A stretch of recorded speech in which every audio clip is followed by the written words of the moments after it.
Our game is about more than sacrifice. Our game's about style. Camogie is the fastest field sport in the world.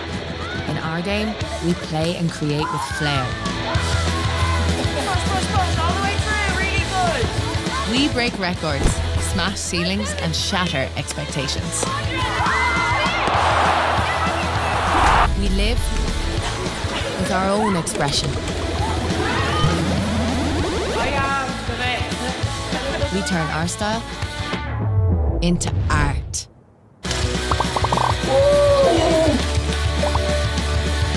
We set real squad goals. On and off the pitch. We follow trailblazers and legends. And our game is getting bigger and bigger and bigger. We forge our own path forward. You want the new personal best? Come on, all the way. Because our style is substance. And our style is here to stay.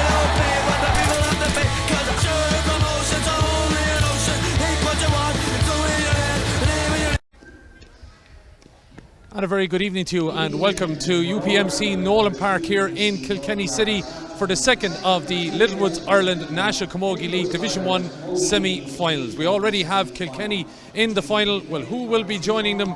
Will it be the reigning league champions, of course, Galway, or will it be Cork that will roll back a few years and end up in a league final and attempt to win it? Well, we'll find all that out in the next while. My name is Killian Whelan. Very good evening to you, and hopefully you've enjoyed the camogie action that we've already here had this afternoon, which saw a dramatic victory for Kilkenny against Tipperary.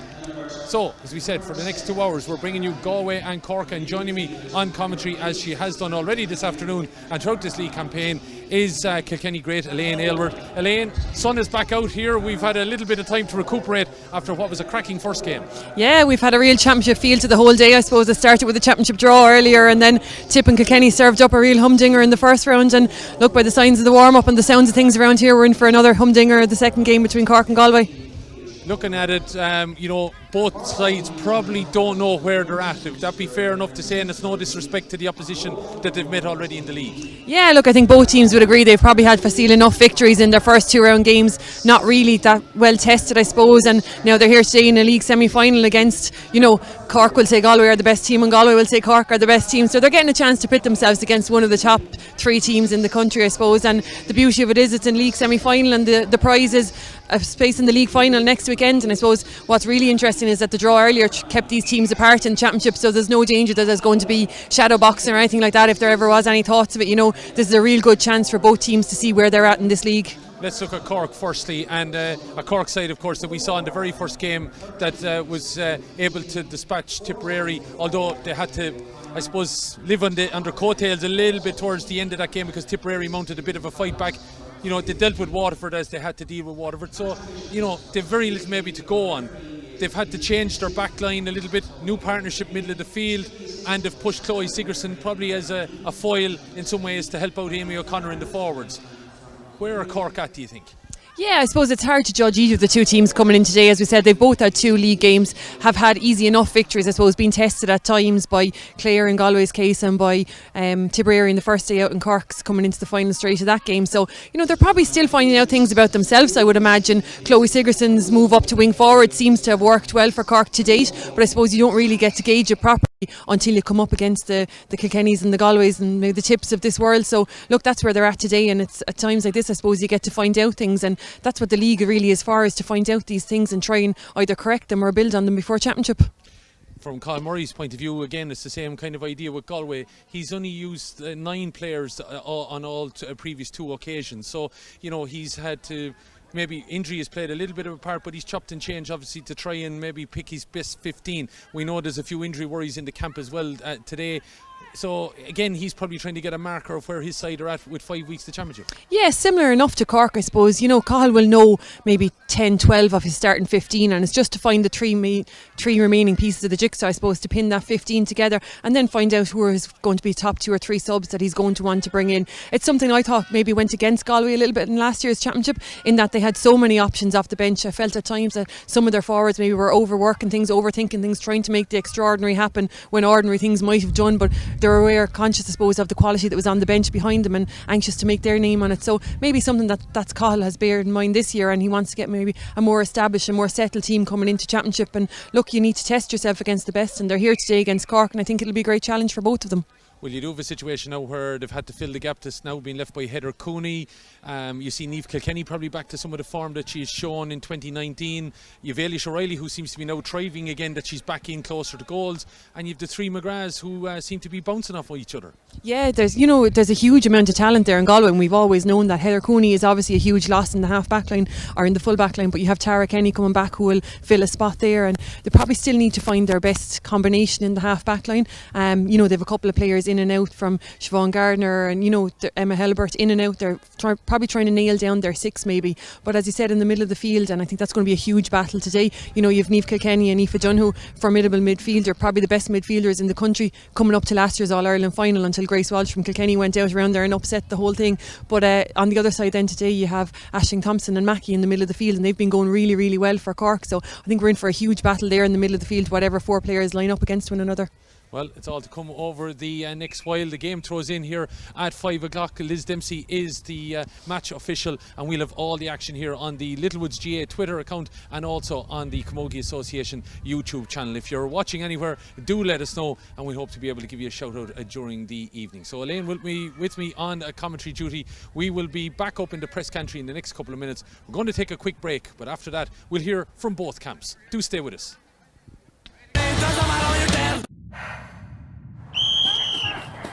Our game is about more than sacrifice. Our game's about style. Camogie is the fastest field sport in the world. In our game, we play and create with flair. Push, all the way through, really good.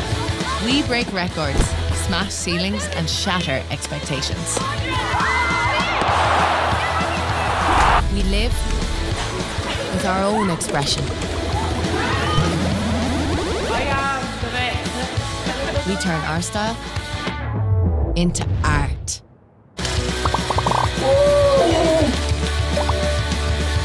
We set real squad goals. On and off the pitch. We follow trailblazers and legends. And our game is getting bigger and bigger and bigger. We forge our own path forward. You want the new personal best? Come on, all the way. Because our style is substance. And our style is here to stay.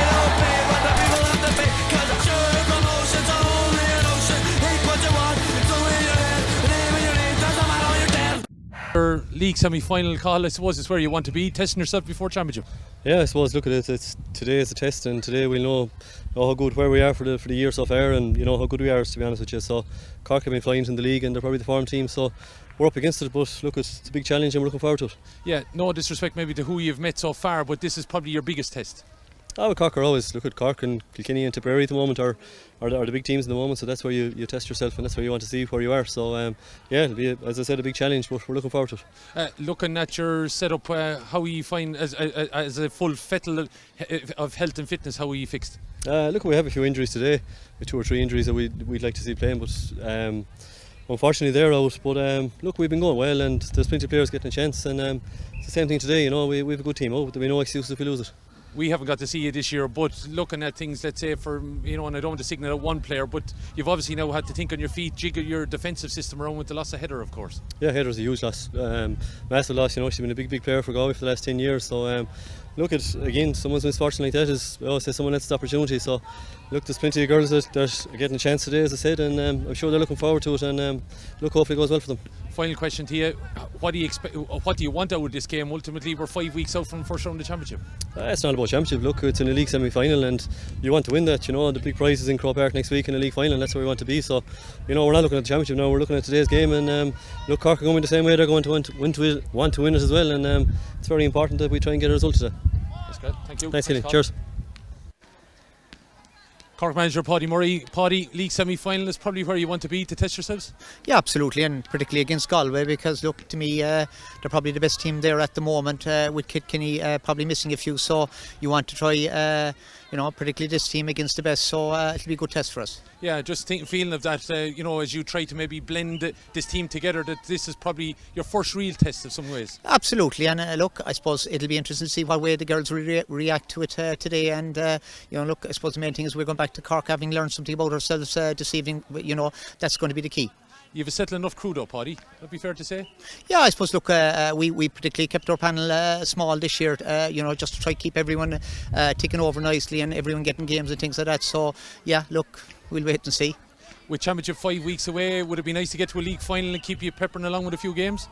Look, I suppose we have the Munster Championship coming in as well in 3 weeks' time, so I probably not overly. I suppose a good performance is the key to me today, and I suppose I'm hoping that players that we're looking at that will stand up and be counted today, and that we're going home happy with them. That's great. Thanks, Paddy. Thanks a million. Appreciate it. Our game's about style.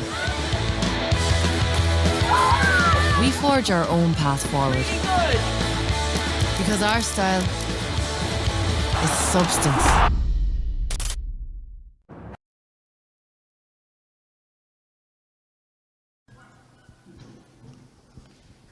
Another soda run. Both teams and officials then laying out here as we prepare for the playing of our national anthem.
There you have it, as both teams get ready to get into play.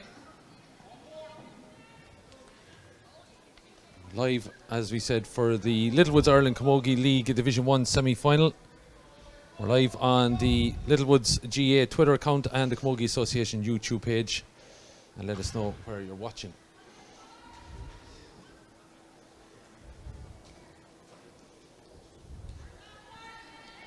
Match official for today's game is Liz Dempsey. Didn't have to come too far as we get ready for this. One change on the Cork team that we've been made aware of is Ellen Murphy is in for Aisling Egan. So it's Amy Lee in goal, Libby Coppinger, Ellen Murphy, Maeve Cahalan, Hannah Looney, Laura Tracy, Laura Hayes, Katrina Mackey, Aisling Thompson, Chloe Sigerson, Orla Cronin, Ciara Sullivan, Fiona Keating, Amy O'Connor and Linda Collins. While for Galway it's Sarah Healy, Shauna Healy, Sarah Dervin, Siobhan Gardner, Roisin Black, Emma Helber, Tara Kenny, Centrefield Aoife Donoghue and Eve Kilkenny, Niamh McGrath, Orla McGrath and Sarah Spellman, Carrie Dolan, Siobhan McGrath and Ailish O'Reilly. Ball breaks and it's Thompson going to go head to head with Niamh Kilkenny. Straight away sends the ball in the direction of the O'Loughlin end, and it's Mackey, her midfield partner, straight away settling onto this ball, puts the ball up, and she knows where the posts are, Katrina Mackey, and she's found it very early here today. Yeah, very early and very easy for Cork there. Mackey looked up and, I think thought about going a little bit further forward maybe, but opted instead to take the point, and a good start for Cork. Straight away the ball breaks and it was Aisling Thompson sent it in, and Mackey just happened to be on the overlap. And break in here, Ciara O'Sullivan giving it into Orla Cronin, had a big day against Waterford, getting 7 points. looking to play this ball in, but really a ball to nothing there, and the rolls all the way through to Sarah Healy. Sarah, one of the 9 constant that have played in the matches so far for Cathal Murray side, as this ball is played down into the corner. Looked like a little nudge on the back there of Ailish O'Reilly, but it's worked out well. Maeve Cahalan, of course, one of the 3 dual players, so she dropped the hurl though, and it's going to be a free in and an easy one to give away. Yeah, simple free from Maeve Cahalan, I suppose, had done really well to win the ball initially from Siobhan McGrath, and then just maybe forgetting herself and dropped that hurl. But Celia B. Coppinger haven't gone to full back, I think, there to pick up Ailish O'Reilly inside in that full back line, and on the other end Sarah Dervin out for a customary full back position out on Linda Collins here at right half back, and looks like Shauna Healy maybe picking up Amy O'Connor at full back and full forward. So Carrie Dolan stands over this then into the city end of the ground here, minute and a half gone. Carrie hasn't been prolific on the scoring so far this league campaign. She got 1 against Clare, 2 against Limerick, make that 1 against Cork here. And that goes over the bar here. Her aunt Therese Marr, of course, part of the backroom team in the Galway setup. A very extensive Galway backroom team, isn't it? Huge backroom teams here today. We had an hour to kill between the 2 games there. We were saying we could have maybe got a 7-a-side going between the 2 of them. A couple of formidable forces in both backroom teams there. So yeah, huge backroom teams and a lot of stats and cameras and earpieces and everything around here. So no stone left unturned. Siobhan McGrath trying to dig it out there, and she battled very well, and it's a good jink and jive by Aoife Donoghue. Gives it to Ailish O'Reilly. O'Reilly looking to pop it back out. Donoghue went to think about having a go at it, but the referee says that Ailish O'Reilly threw that ball, and it's going to be a free out. Point apiece, 2 and a bit minutes gone. It is the second semi-final, and it's already living it's up to the temperature of the previous one. The whole pitch bedecked in sunshine at the moment. I'd imagine that shadow is going to start creeping in gradually in the next hour or thereabouts, but fabulous day, and we really have had a championship feel about these league semi-finals. Chloe Sigerson tries to shield the eyes with the hurl as she can spot it coming down from the sky, but it's the other number 10 that gets in and snaffles that away. And Niamh McGrath, Niamh coming into the Galway setup under Cathal Murray this year. Haven't seen her 2 sisters play well last year. Niamh in the setup this year, and 3 of them all of Sarsfield's club, of course, and all lining out in the 6 forward positions today as that ball breaks, and it might work out for Niamh Kilkenny. Scored a cracking goal the last day, drops in though into the grateful hands of Amy Lee, knocks the ball out here to Thompson. Lads were looking for a throw ball there by Ella Murphy. Was able to get that off, but it was scooped out by Dolan. Dolan now, there might be an opportunity here to run on. Orla McGrath trying to get there, but it's been knocked away by Thompson, and it might be worked out with Siobhan McGrath playing it back here. Going to have a strike off Carrie Dolan as she got her second point. The umpires are nodding. It's gone over the bar, and that was obviously tight to that right hand upright, but a very good score. Yeah, well, recycled score from Galway there. Looked to have run into a dead end there and recycled it back out to Dolan, who had the shot from outside in the 45, and a good score. Laura Tracy, I think, just getting a bit of attention there now at the moment. Had a big rattle there a few minutes ago, and a woman who has been in the war over the last couple of weekends. Yeah, suffered a hand injury and then suffered a very bad facial injury against Waterford. I believe they were slagging her over the scar, and you'd really hope now for the medical professional that she's not after reopening a wound or anything like that. Yeah, just looked to have shipped a heavy tackle enough, I suppose, in the last tackle there, but is getting the attention I suppose she needs, and maybe just a little bit of a knock to the shoulder or to the head. And just speaking of one defender, just looking down below us here, another defender that should really be out there, Heather Cooney here on the sideline, obviously awaiting operation, everything like that, on her knee injury here, urging on her troops on the sideline. Yeah, huge loss to Galway, but look, if she can add anything at all from a backroom team point of view, and I suppose she's standing close enough there to the position she'd normally be playing in, so, you know, familiar voice certainly for the Galway defence to hear close to them. Orla Cronin trying to get in and win that ball, but it's the tenacity of Kilkenny that's still going here. Chop across her there, but nothing accruing out of that. And the ball trying to be lifted up here by Carrie Dolan. She's been pushed out towards the line. That looked like it was a foul, surely, and Dolan. I thought it was a foul hand pass then as well, but Liz Dempsey's let it all continue, and down on the ground is Orla McGrath. Got a little bit of a dunt off the ball. Don't know what that was about, as the ball is knocked in and it's over the bar on the far side of the field from Aoife Donoghue. In fact, it's gone to the right and wide. Missed opportunity, but it's all happening here, and there's some very, very tough physical encounters taking place. Yeah, huge physical encounter, and that's one thing I noticed about the Galway team. I think I saw them last weekend or the weekend before on their stream, and I thought they looked in extreme strong physical condition, look like they have a good winter, a good couple of months of strength and conditioning behind them, and they're certainly not afraid to throw their bodies around the place at the moment. And there is some heavy and hard crunching tacklings out there, but you'd expect no less from these two teams in the knockout stages of a competition.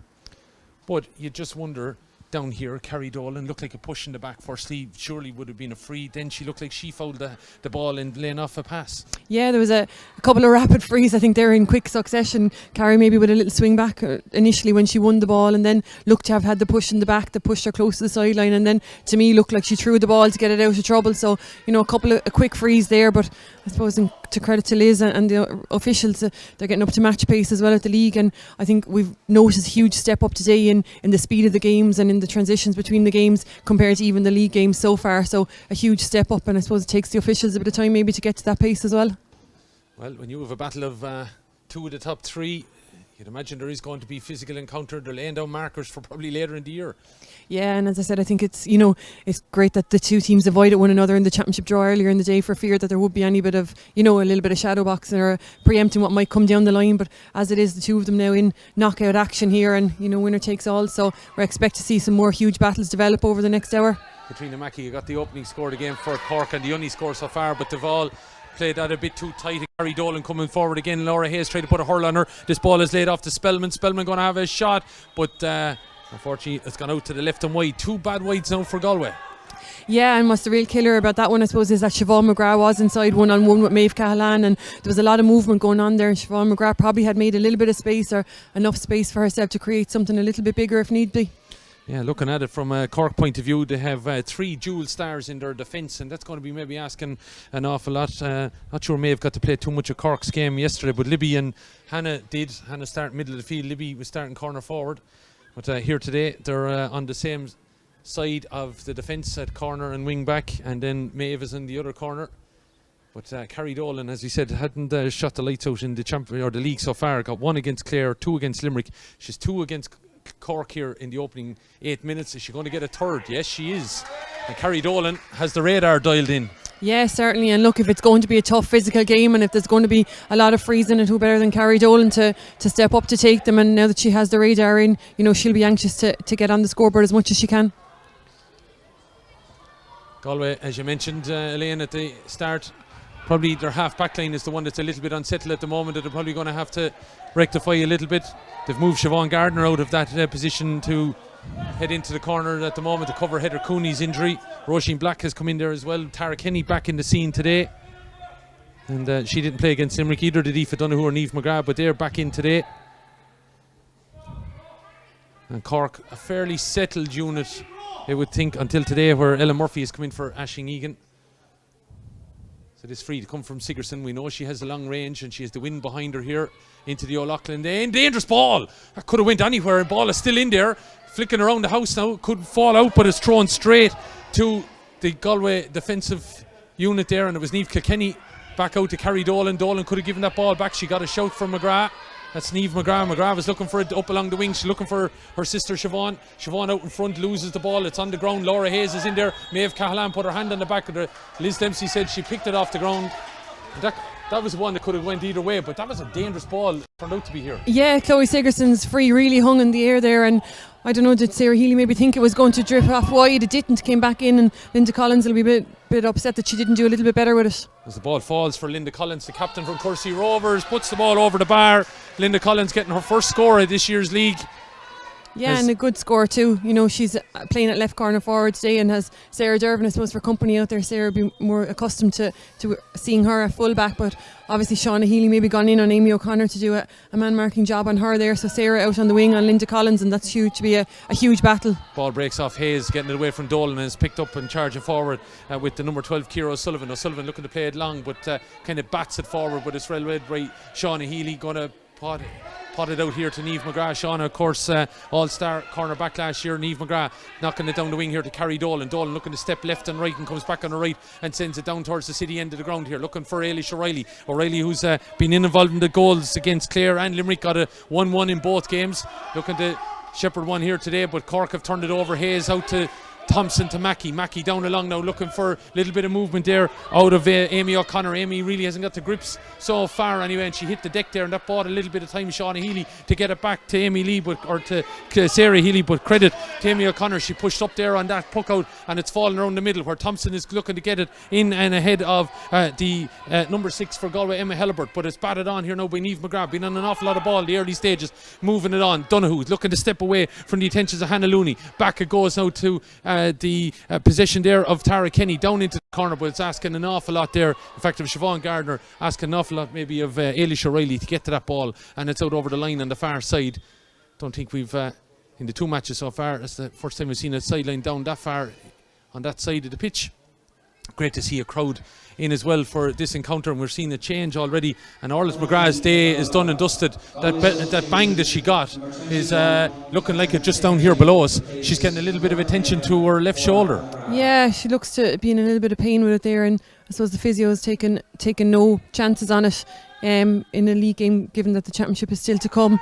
Yeah, Colin Murray don't be worried about some of the injuries there. That was not a great opportunity taken back. It was batted straight back. An opportunity. Galway have opened it up, and it's back at the net there for Siobhan McGrath. What were Cork thinking? They elected to take a short free, but the pass really was way too strong for Amy Lee. She was left in to try and cover up the ground, and Siobhan McGrath was left standing inside. The ball just broke to her back of the net. Yeah, it was more of a shot back to Amy Lee. She just failed to control it rather than a pass back, and put Cork under all sorts of pressure at the back there. And look, you don't need to give forwards the quality of Sarah McGrath or Siobhan McGrath a second chance up there, and she did really, really well to score that one.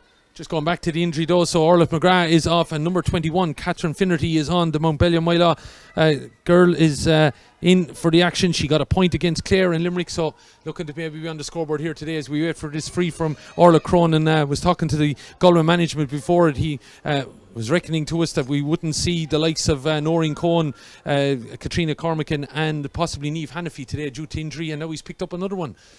Yeah, that's the danger, I suppose. Good competitive games to get, but what you don't want to pick up is long-term injuries, or certainly, injuries at this stage, 2 or 3 weeks, and you're close to championship. So it is the danger, I suppose, of still being in competitive action this close to championship.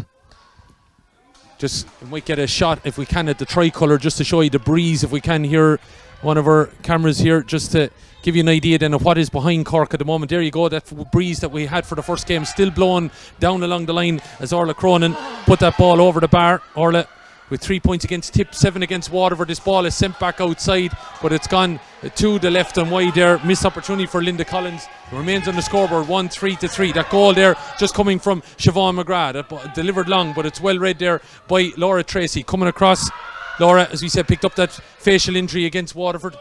Playing the ball inside, and Orla Cronin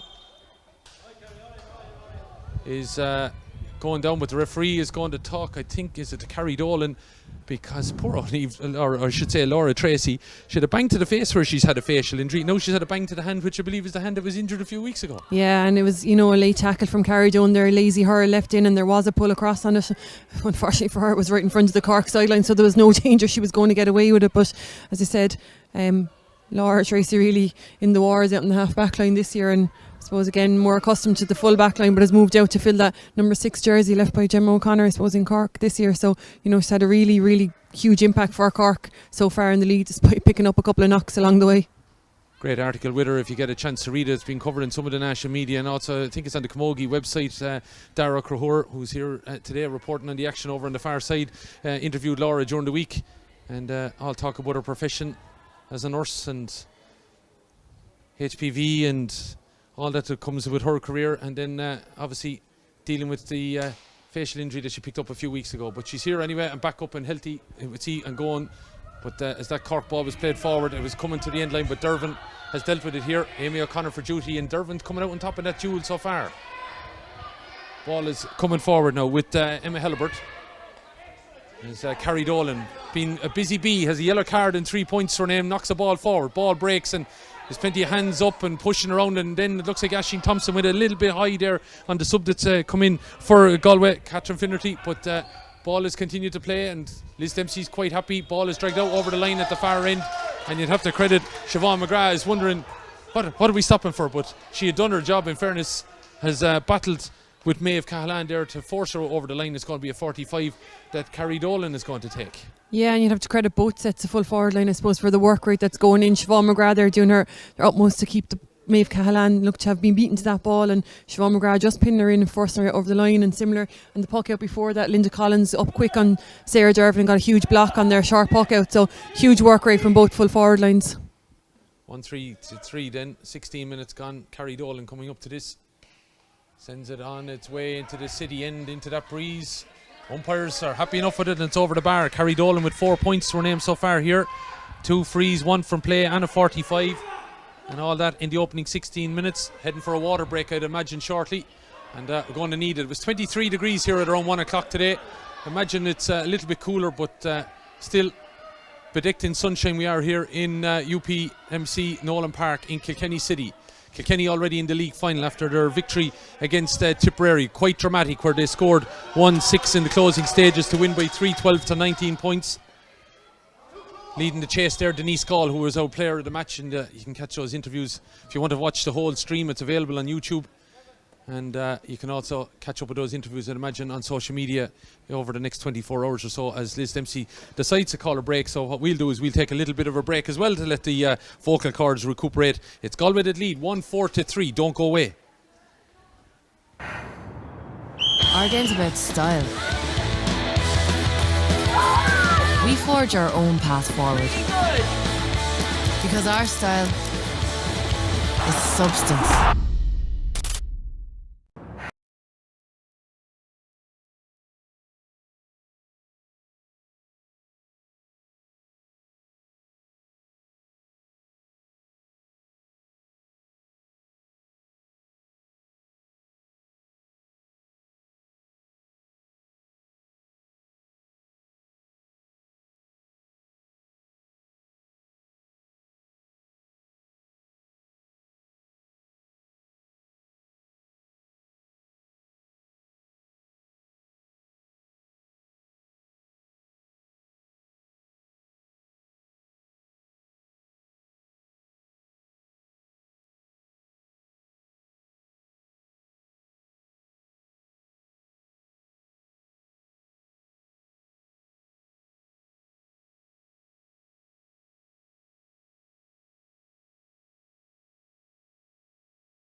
Back out and live here at UPMC then after that water break. I'd imagine water all vital and getting on all sorts of liquids.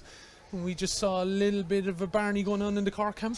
Yeah, just a little bit of a change of opinion, I suppose, or maybe Paddy looking for them to play a different ways, the way they have been set up, and maybe just trying to get the best out of all his players up there. But yeah, certainly a few harsh words, but look, nothing unusual, I suppose, in a dressing room in the heat of I won't say championship battle, but a knockout game. Yeah, no, we wouldn't say that wrong. It was just an interesting to hear as the game continues, as to be expected. Two teams going all out and laying down markers for later on, and it's good to see that we have a right encounter here, but a very physical battle, as we're going to see Orla Cronin, I think, get her name taken here.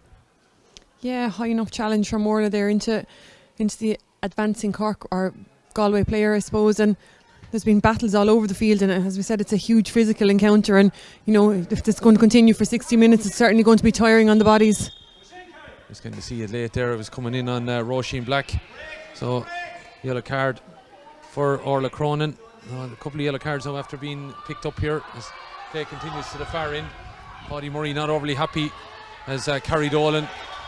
Now, Carrie Dolan wasn't out of play there, as far as I'm concerned. Her feet were out of play, but the ball wasn't. I think the ball might have come out. I think her trail hand might have just come out over the line. Her body, she did really well to keep her body in, but I think the hand might. But there was a lovely little piece of skill just before that, where she hopped the ball, basketball style, dribbled it back up onto the hurl again. But certainly building up to be a big encounter down there, I think, especially along that sideline just in front of the Cork management. Yeah, Paddy Murray's not overly happy with something anyway, and as he reckoned it, I think Carrie Dolan had fouled the ball before all of that, and then anyway, there was a sideline given, and it's all worked out anyway here, as you've seen play out there in the last couple of minutes, because we've been keeping an eye on the little bit of entertainment off the pitch. as Carrie has this opportunity, and she is threatening to shoot the lights out here now a little bit. Unusual style of Carrie's, but it's effective for her. Addresses the ball with her right foot very close to it, stands with her back nearly completely to it, and then will turn her body around as she connects. It seems to work for her, but this one might be drifting. Yeah, it's just drifted to the right and wide by my reckoning. So it is a wide there for Carrie Dolan. A little bit of a blotch on the copybook, but not so bad so far for her. 4 points as the puck out works short this time, and surprise Cork are going short to lane, especially with the wind behind them. Yeah, and they haven't really been getting too much. I suppose a lot of the long puck outs have been going down to Chloe Sigerson, and the Cork 6 forwards are fairly well spread out. Corner forwards and wing forwards right out on the sideline, and Orla Cronin and Amy O'Connor right down the middle. But as I said, some of their longer puck outs haven't quite been going to hand, and Sigerson hasn't really got the same hand to them as she had on occasion before that, so opting to go short with that one. But it does draw its own problems onto you in that full back line when you're playing with the likes of Siobhan McGrath and Eilish O'Reilly buzzing around there.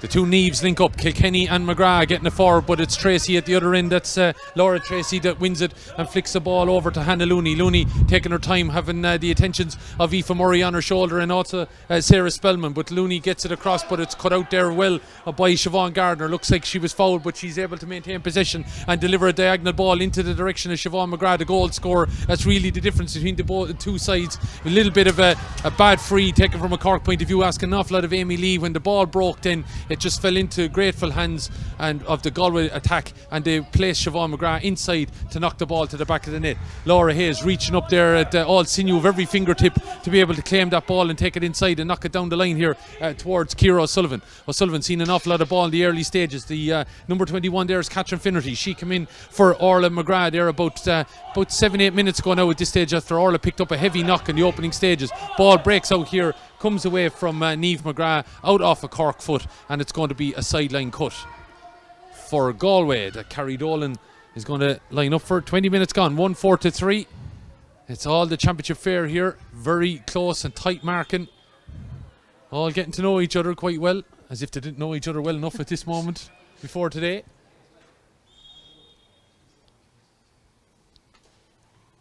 Not a great cut from Dolan, and it's picked up by Ciara O'Sullivan. Ciara, now who's going to be judged in the wrong here? I think it's Ciara O'Sullivan. Is she going to pick up the yellow card? I think so. She led with the shoulder. Yeah, I'm not sure she made any attempt to get around the Galway player. I think that's the reason Liz Dempsey will be giving her the yellow for. Yeah, just going to watch it here now as the silent cut was taken. Yeah, drive straight with, and then brings up the arm as well. So I think no issues with that yellow card there. And the yellow card's been thrown out here at the moment. We might question one or two of them in the first game, but not sure we can question any of them here so far. No, and it mightn't be championship. We might still be in the league stages, but it certainly has a bit of a championship feel to it today. And I think the yellow cards may be part and parcel of the teams feeling the pressure maybe of a knockout game here.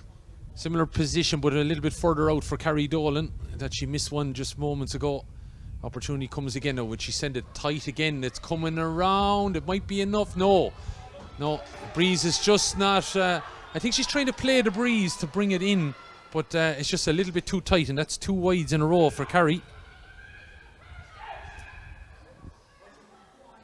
You'd have to say the Galway forwards are working very, very well defensively. Yeah, even the previous ball to this, Maeve Callahan had done really well to get out in front of Siobhan McGrath, won it really, really well, but Siobhan McGrath got back so quick and actually stole it back again. And you know, they're working really, really hard in there, and Cork are kind of playing into their furrow by playing the ball short around their own full backline, half backline, and maybe inviting Galway onto them and drawing trouble on themselves.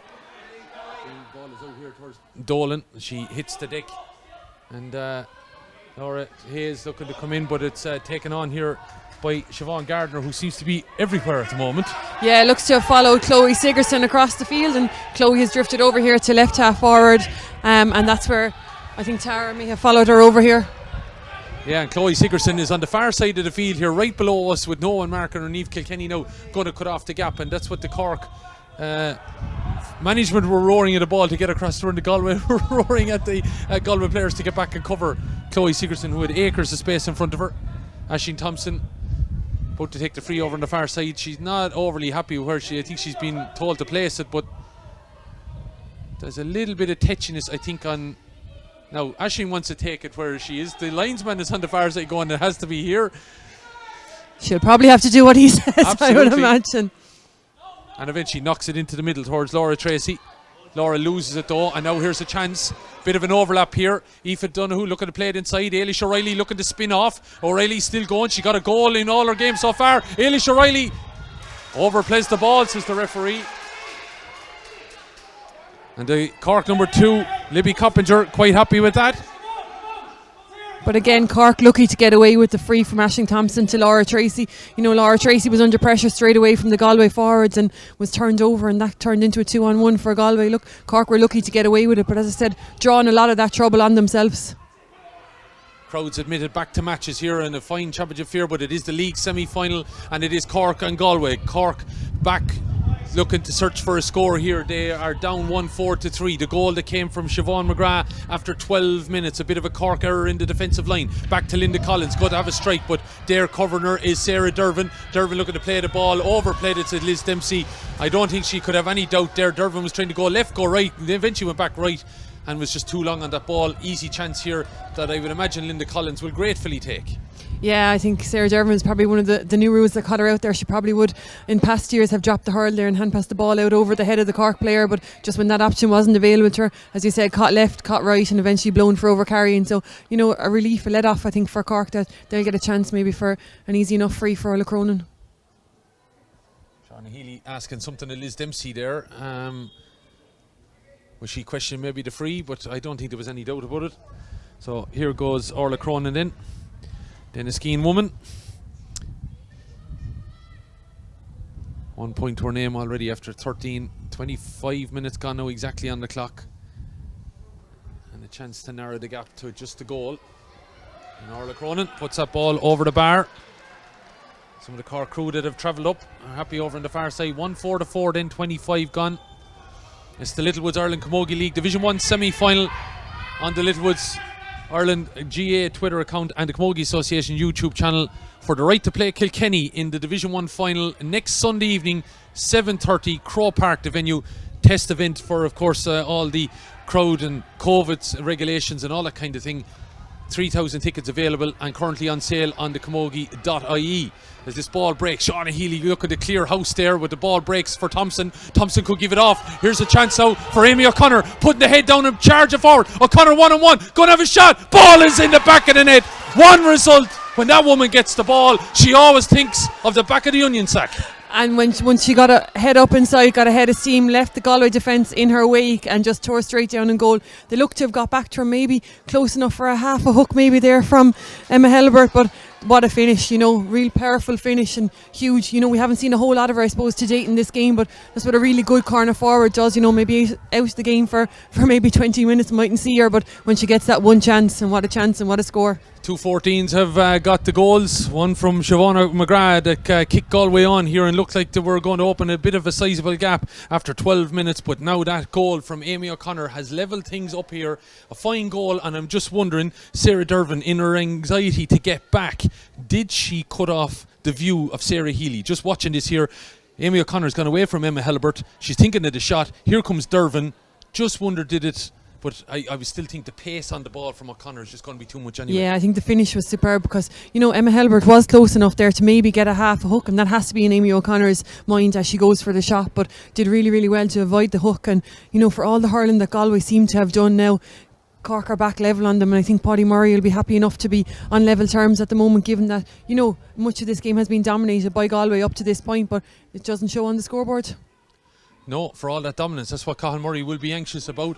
So on the score, it is 1-4 apiece as the puck out comes here from Sarah Healy down over the head of Laura Hayes. It goes, and it's Laura Tracy that's looking to come inside, and looks like she was being hit. Galway manager, I hear him down below me, Cathal Murray, not overly happy with that call there by Liz Dempsey, but she was maintaining that Laura Tracy was being hit in the side, because it definitely was a foul hand pass. Yeah, definitely, but I think the initial foul Sigerson was into Mackey. Mackey got the opening score of the game. Dangerous ball in, hopping in front. Oh, the ball has hit the post. It's still in there. Could be an opportunity. Oh my God, that could go anywhere still. Sarah Healy just left it, thinking it was going wide. It hit the deck, hit the post, across the goal. That could have been calamitous. Yeah, whether it's something on that left-hand side of the goalpost down there for Sarah Healy, but another one that just hung dangerously there, and maybe Forla Cronin had gone with a little more force rather than to trying to neat pass to finish it. Maybe it could have been in the back of the net again. Hayes off her left-hand side. This will be some score as Cork take the lead. Laura Hayes with a huge score. And the Saints are marching on. One is Catherine's, one is Vincent's. With Laura Hayes and Amy O'Connor have really taken it to Galway here in the last couple of minutes. Long range effort, fine score. Yeah, and Laura Hayes as a player I think is really, really growing into this Cork team, you know, has really nailed down that number 7 position and is good for nearly a score on every occasion, you know. I think she's really, really formed part of a really strong half back line there with Hannah Looney and Laura Tracy, and not a bit afraid to get forward when she needs to either. Well, that's Cork's first time to take the lead since the opening score of the game after 18 seconds from Katrina Mackey. We're just looking at Shauna Healy down injured there at the moment. So let's have an opportunity looking at that score again, coming in from distance, a long range out, about 55 metres out. But with the breeze behind her, that obviously helped. Laura Hayes got one against Waterford, and I believe it was a big score then. And looks like she's got a big score here as well against Galway, and they lead by 1-5 to 1-4 with a couple of minutes remaining. So for all of Galway's play, as we mentioned, since the water break, Cork have been a dominant force as Kilkenny tries to get on this ball with Mackey on her back, and she spins away from Amy O'Connor as well, and Niamh Kilkenny puts the ball on the end of the hurley and goes on. She got a wonder goal the last day out. Is she going to get a score here? Niamh Kilkenny, that's what leaders do. Yeah, and the super solo score from Niamh Kilkenny. You know, won a dirty ball in the middle of the field that maybe she had no right to win, and as you said, spun out the tackle then, and on her absolute max, you know, no more catches left, and manages to hop it over the bar. A real Niamh Kilkenny style score. 1-5 apiece then on the scoreboard as we chase on towards the half-time whistle. Helter Skelter here, good catch there by Hannah Looney, coming towards facing her own goal to take that ball. Good bit of skill. Absolutely super. Watched it all the way, read it really, really well, and did really well to get a hand to it and win a contested. Laura Tracy playing that ball forward here towards Orla Cronin, who's now playing in more full forward role. Amy O'Connor back out around the 40 or thereabouts as the ball breaks. Healy gets a dunt in the back there. It could have been anyone would have committed that foul. 4 minutes of additional time to be played as we hit that marker now. As Liz Dempsey calls a halt, and it's going to be a throw ball. Shauna Healy might feel aggrieved though. She definitely got a dunt in the back there as she was over the ball. 1-5 apiece then. Cork really have grown into this, and there's a bit of a wild swing there off one of the Galway backs.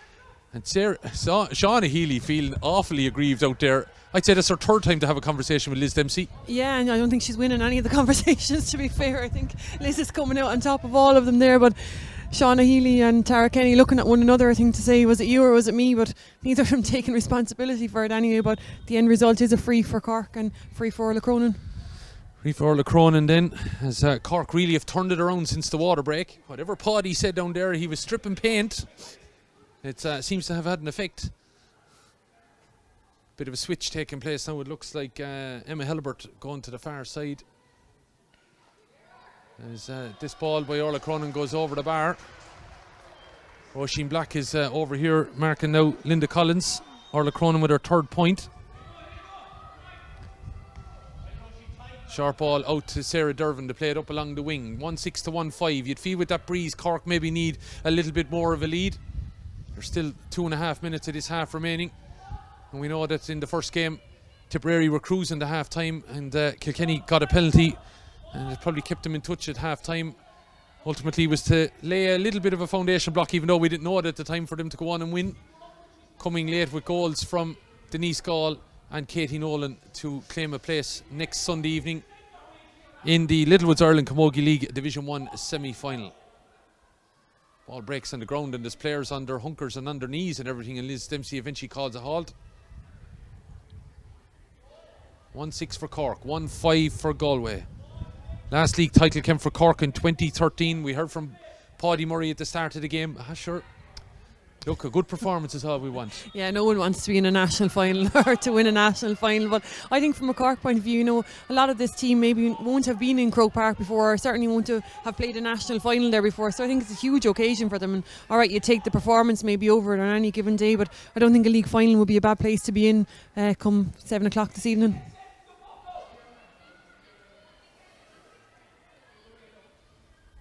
So Galway have subsequently won a free out of everything that went on there. A little bit of messing, and Liz Dempsey is given a free. So a chance for Carrie Dolan here to get her 5th point and level the game up at 1-6 apiece. And the nod from the umpire, that ball goes over the bar. Urging now push up on the puck out, but this time Amy Lee elects to go long. She hasn't gotten long too many times. Down towards Collins. It falls for Sigerson. Sigerson looking to step inside Roisin Black. Settle on the ball, playing a nice ball inside towards Thompson. Control it, lovely. Aisling Thompson scored a game. That was some score. Yeah, and you'd wonder why Amy Lee isn't going longer with pockets when you see them coming off like that. Sigerson did really, really well to win it. Heard the call from Aisling Thompson in the middle. Super ball across into her path. And, you know, when Aisling Thompson gets in there close enough to the goal off her left, she's going to slot them all day and has been doing it throughout the league and doing it again there now. Cottevan got a similar score against Offaly last weekend, but I think that was a little bit tastier from Aisling Thompson. We'll have to pull that one down, David, I think, for media later on.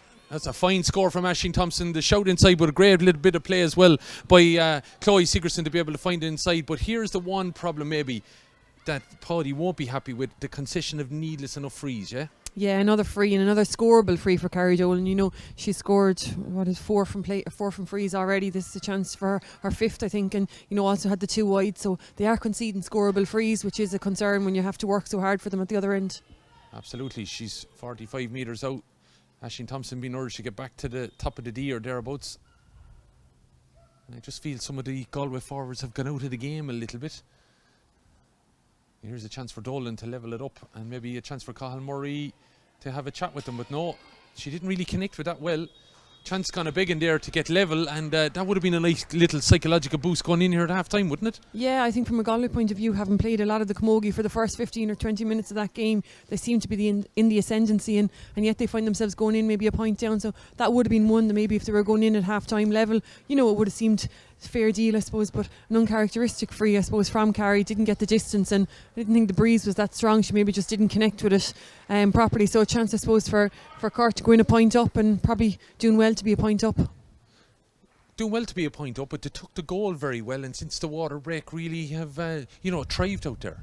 Yeah, they did. You know, it was 1-4 to 3 points at the water break, and Cork really stormed into it after that. I suppose the goal was a telltale sign, but you know, they would have been unhappy maybe to concede the goal to Galway there. It was for a goal of their own making, really. You know, the short free that went back to Amy Lee that just, you know, didn't put them in any good position, but they'll be anxious to get a few more of their bigger players, I suppose, into the game. We've seen that glimpse of Amy O'Connor. Like I said, a glimpse is all she needs really to score a goal like that, but you know, not a huge amount from Orla Cronin from play. Chloe Sigerson has been closely marked as well from play, and it wasn't really until that last puck out there that she linked up with Aisling Thompson to get that great score that we've seen a lot of her. So, you know, huge improvements I suppose to make from both sides. They'll both be happy with aspects of that first half, but a lot to improve on.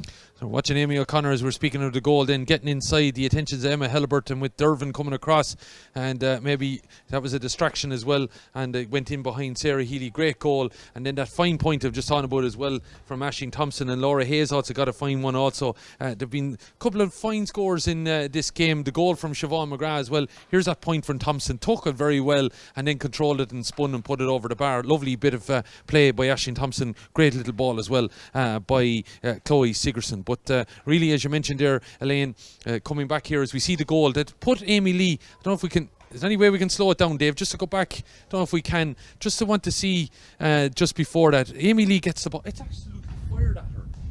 It was really like a shot. It was close. Own defender. Yeah, closer to a shot that, you know. Look how far it bounces out off her, like. Yeah. There was no way she was going to control it, you know, and Cork are guilty of that on occasion there. They had another free that Aisling Thompson played across to Laura Tracy, got turned over. Eventually Siobhan McGrath got blown for over carrying it inside, but you know, they're just putting themselves in a lot of danger. It's a high risk game, and when it goes wrong, you can see here what happens. Yeah, Catherine Finnerty was the one to play the ball in. Siobhan McGrath, she went to catch it, just made a little bit of a miss of it, but got it on the bounce and put the ball to the back of the net. That had put Galway in a commanding enough position, as I said, went into the water break 1-4 to 3 ahead, but it's 1-7 to 1-6 here at half time in the Littlewoods Ireland Camogie League Division 1 semi-final. Hopefully you're enjoying it. It's live on the Littlewoods Ireland GA Twitter account and the Camogie Association YouTube channel. We'll talk as well about the championship draw that took place earlier today and what that means. We'll do a little bit about that before the start of the second half, and that all comes after this break. It's Cork that lead at half time here by 1-7 to Galway's 1-6. Our game is about more than sacrifice. Our game's about style. Camogie is the fastest field sport in the world. In our game, we play and create with flair. Push, all the way through, really good. We break records, smash ceilings, and shatter expectations. We live with our own expression. We turn our style into art.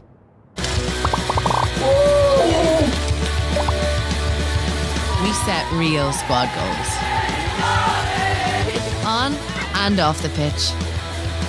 We follow trailblazers and legends. And our game is getting bigger and bigger and bigger. We forge our own path forward. You want the new personal best? Come on, all the way.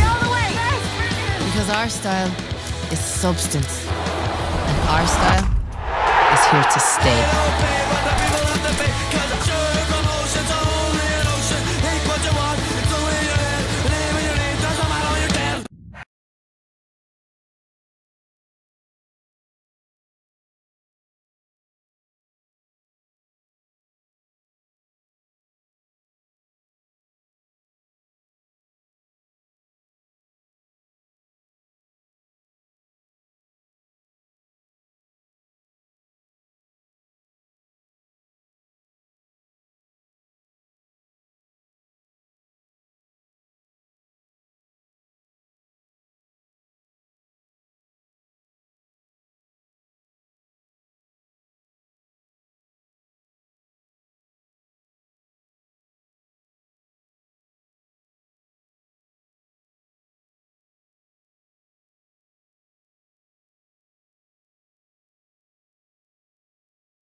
Our game is about more than sacrifice. Our game's about style. Camogie is the fastest field sport in the world. In our game, we play and create with flair. Push, all the way through, really good. We break records, smash ceilings, and shatter expectations. We live with our own expression. We turn our style into art.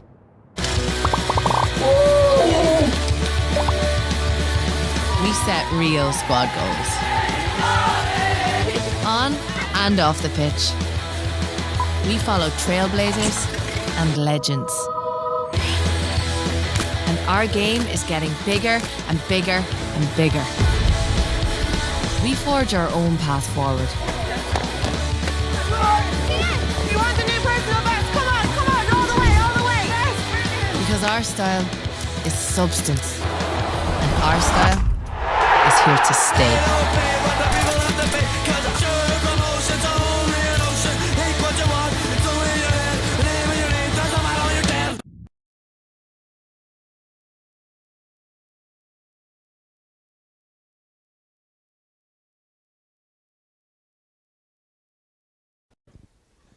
Welcome back to UPMC Nolan Park here in Kilkenny for Cork and Galway in the Littlewoods Ireland Camogie League Division 1 a semi-final.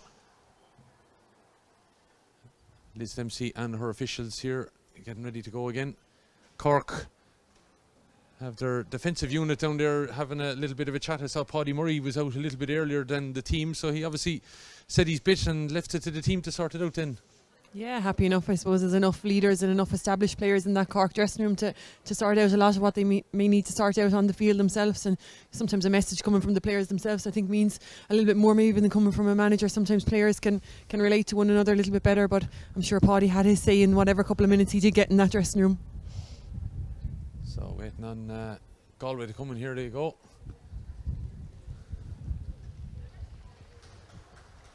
The Orla Kilkenny with her tactics board there, Elaine, coming across. Yeah, an impressive tactics board. I know Snell has turned away from us, so we can't see anything, any top secret things that might be on it, but I think it might have made an appearance at the water break in the first half as well, so we'll keep an eye on that during the second half to see if it makes an appearance. So 1-7 to 1-6. It's breeze has picked up a little bit here. It's even coming into impact us here a little bit in the press box. Sun drifting in away now on what has been, I'd imagine it'll be classified as the warmest day of the year so far. Sitting in at around 20-degree mark at the moment as Liz Dempsey takes both players forward, not exactly on the halfway line. That's what I think Aisling Thompson is saying. There's the halfway line, Liz. But players have encroached forward. Sarah Spellman was trying to nick in there.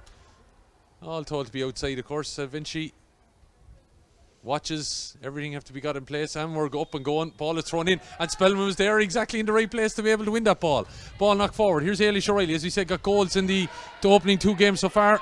Looking to spin back on her right, have a shot. Comes off the stick there, Libby Coppinger. Libby Coppinger got enough blocking, it didn't come off it, and it's out for a wide there against Ailish O'Reilly. Not getting much change out of Libby Coppinger down there at the moment, Elaine. No, really well defended, in fairness to Libby Coppinger, because O'Reilly won it well in front of her and looked to stand her up and turn her, but Coppinger really good footwork and pushed her off far enough and off balance to have the shot go out to the left and wide.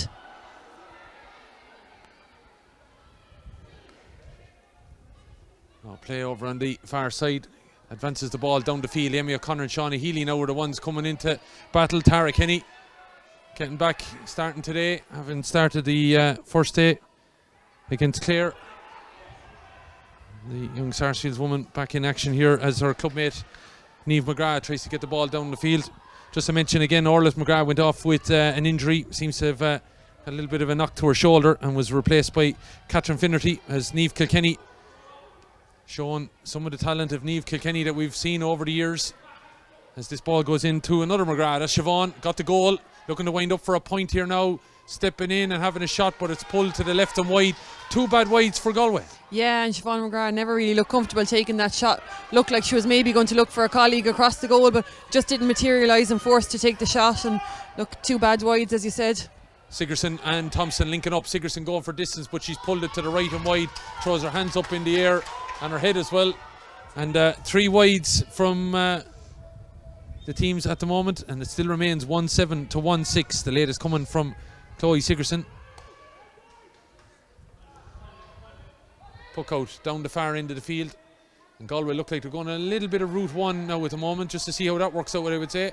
Libby Coppinger picks it up, helped out by Hannah Looney. The Jewel Stars coming together as Laura Hayes got a fine score in the first half, knocks it long, clash of the ash there, but it's claimed by Orla Cronin. Off on her bike she goes, has a little bit of support if she wants from Linda Collins, but advances on a bit of a space so she can get the angle right for a shot. Fine score from Orla Cronin, having a good game. 4 points for name, first from play. Yeah, super solo score. Did really well to go high to win that under severe pressure there at centre forward, and when she turned then got into open road in front of her, and a great score from her. Maybe looked to lay it off to Linda Collins that was coming through, but thought maybe that the shot was on better, and a good score from Cork and a good return from what they've had from the second half. Galway need to kick the gear quickly. This lady that you just saw playing off there, Carrie Dolan, 5 points, giving it in to Roisin Black, who plays it low in towards Ailish O'Reilly. The ball might break here. Spellman looking to spin around the attentions of Looney. Inside could give it to Aoife Dunn. We haven't seen a whole lot of her. She likes to go to the goal scorer McGrath coming forward. Looks to be tackled high. Has to be a free in. And again, you just would feel though on occasion Galway a little bit laborious with the ball, you know, and it could be taken on a little bit quicker. Yeah, Roisin Black probably originally had a better shot, maybe at a point from out the field, but opted to play it in and played around a little bit too much, and just the extra seconds that it took in there gave Cork the chance to get the numbers back, and that smothered out whatever goal chance there may have been that first half. But Carrie Dolan now with the free, and you know they've had to work hard for it. If it is a point, if Carrie Dolan does score it, they've had to work hard for it. And you know, as I said, maybe the initial shot from Roisin Black would have been the easier score to take and the less hardship. So Carrie Dolan with this effort. 4 minutes gone in the second half. It's our 4 shots at goal in total between the two teams, but this could be the first point. Carrie Dolan with this effort, and the umpires seem to be happy enough with it. That ball has gone over the bar in the O'Loughlin's end here, and Carrie Dolan has her 6th point of the game, her 5th from a place ball. So Chloe Sigerson wins that ball, looking to offload it, maybe Hannah Looney, but elected to go back infield and give it to Laura Tracy. Tracy playing it up along the wing here, looking maybe Looney looking to continue to run Amy O'Connor, but it's cut out by the Galway defensive unit, and Niamh Kilkenny sends it long, looking for McGrath inside. Ball might overlap though. Dolan looking to put the head down, but Amy Lee advances. She mucks it up a little bit, but she recovers the second time and gives it out here towards Ellen Murphy. Murphy in the team from the start in place of Aisling Egan. Over here towards Looney. Looney kind of lost her eye off it, but she has it and up in front of us here in the stand, looking to take it away from Niamh McGrath. Knocks it up into the direction of Amy O'Connor. If she turns and goes, Amy O'Connor will be looking for the back of that net, and she's looking to get away. Had a shout inside from Mackie. Ball breaks. Mackie looking to jink and jive. Amy O'Connor looking for the free, and there's no question about it. It was a free on Amy O'Connor, and a chance for Cork to go back 2 in front. Yeah, the ball that hopped in front of her, the play before that just didn't quite get into her hand. It ran in behind, and Dervin was quick to scoop it out along the ground, but Amy O'Connor making no mistake on that occasion. And you know, Shauna Healy well alert to the danger that if Amy O'Connor slipped her, that she was straight through on goal, aware that Shauna is the last line of defence there. But you know, good route 1 ball in from Hannah Looney, long ball in front of Amy O'Connor, and hopping off the surface here in Nolan Park, it's an ideal ball for a full forward.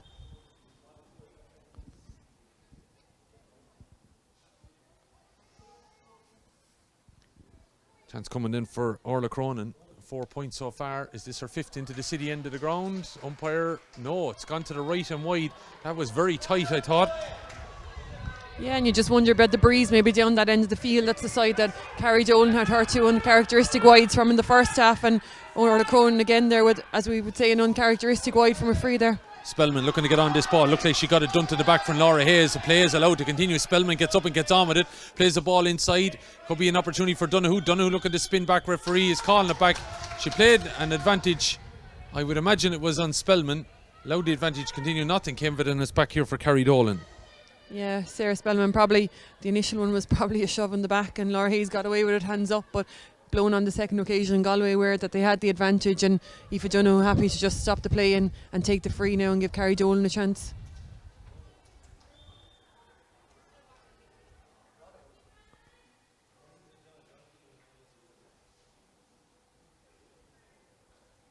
So a chance here then for Carrie Dolan, as you can see down her angle. We're right behind it, 45 metres out, about 10 in from the sideline, puts it up and sends it on its way. We're right behind it over the bar. Good score from Carrie Dolan, and she registers another one in the second half, her second. And well, she's definitely, as we said, had the radar switched on today. And the place balls are going over the bar from Carrie Dolan.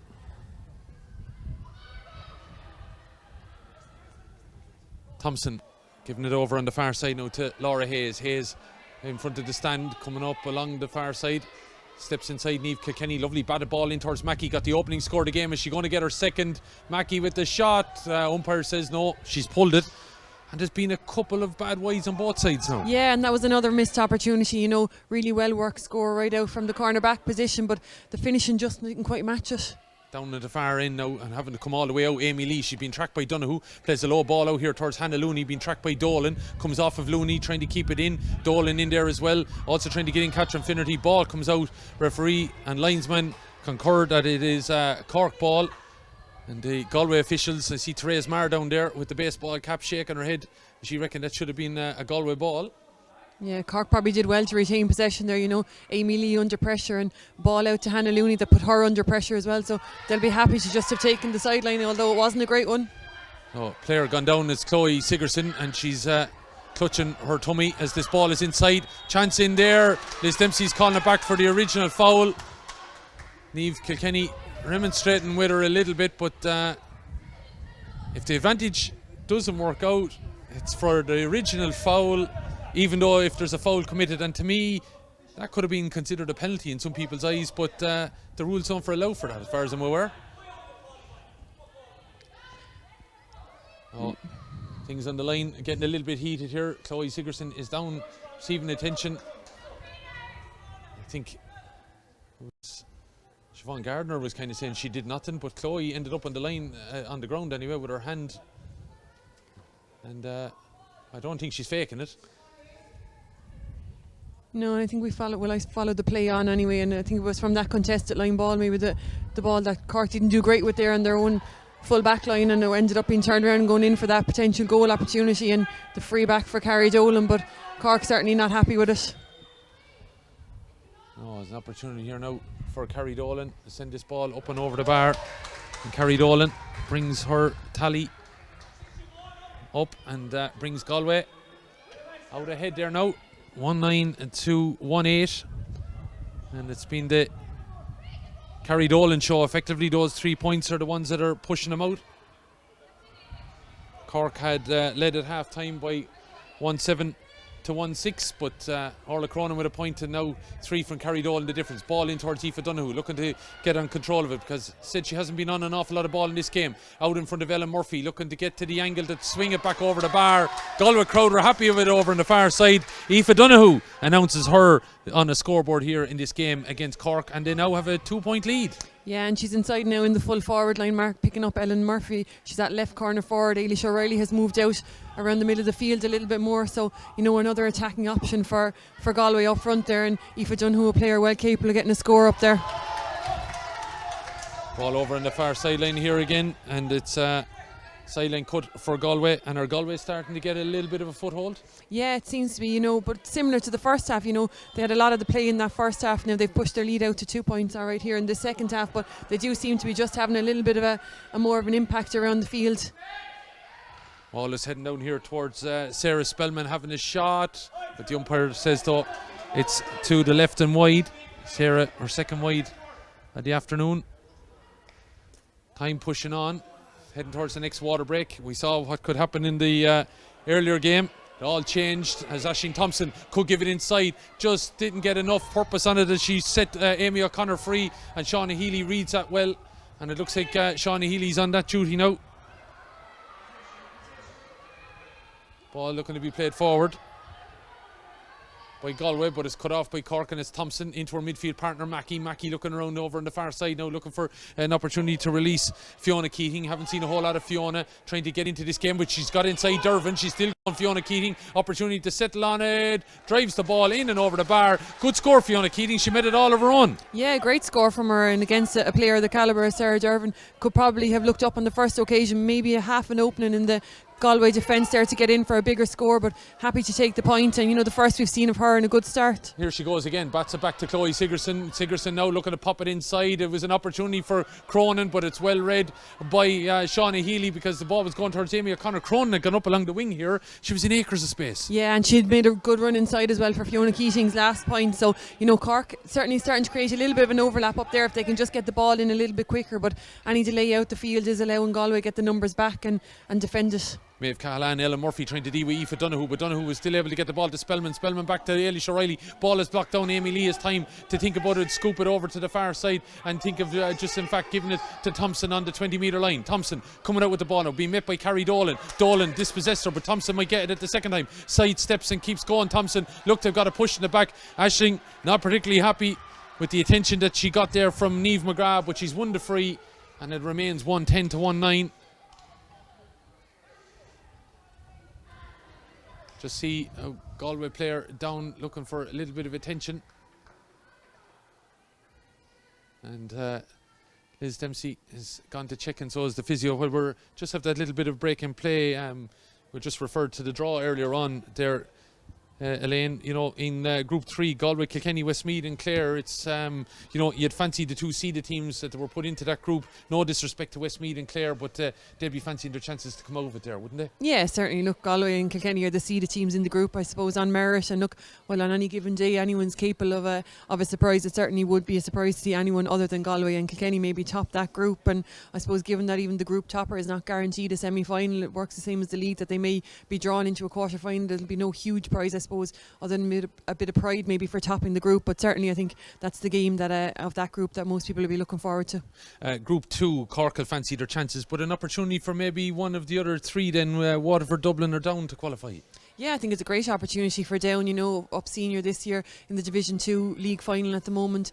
Dublin and Waterford probably contrasting fortunes to that. They're both in a relegation final now from Division 1 in the next couple of weeks, and two teams with new managers in place. So, really important couple of weeks for them, I suppose, pending the result of that relegation final from the league maybe, but they'll have their eyes firmly fixed on championship. And as you said, Cork probably favourites to top that group, but second position certainly up for grabs between any of those other three. And similar enough in Group 1, you'd expect Tip to top it, but again an opportunity for Wexford, Limerick or Offaly. Yeah, I think Group 1 is the really interesting one. I think, Tip are obviously that fourth team at the moment. They were beaten in the league semi-final earlier today, but certainly I think Wexford will have big aspirations. Limerick, we saw that they could do last week against Kilkenny, and Offaly are definitely a team that are growing into it. So I think, you probably have the fourth seeded team there at the moment and three of the really close chasing pack after them. So I think Group 1 could throw up some really interesting games and really interesting results. Laura Tracy gets on this ball then as we talk about that draw. It could be an interesting few weeks ahead as Hannah Looney tried to come forward, but she was chopped down there. It would seem, looks like the guilty party is Roisin Black. It's a free in for Cork, and we thought that maybe Galway were getting a foothold in this game, threatening to open a gap, and all of a sudden Cork could get level here. Yeah, and I suppose similar to Kilkenny in the first game, until Cork are beaten and on the bus and halfway back down the road, I suppose they're never beaten, similar to Galway. So it is a real nip and tuck battle, and similar to the first half, for all the hurling maybe that Galway have done, Cork still find themselves within touching distance. You're watching the Littlewoods Ireland Camogie League Division 1 semi-final. It's on the Littlewoods Ireland GAA Twitter account and also the Camogie Association YouTube channel. It's all being brought to you by Entray.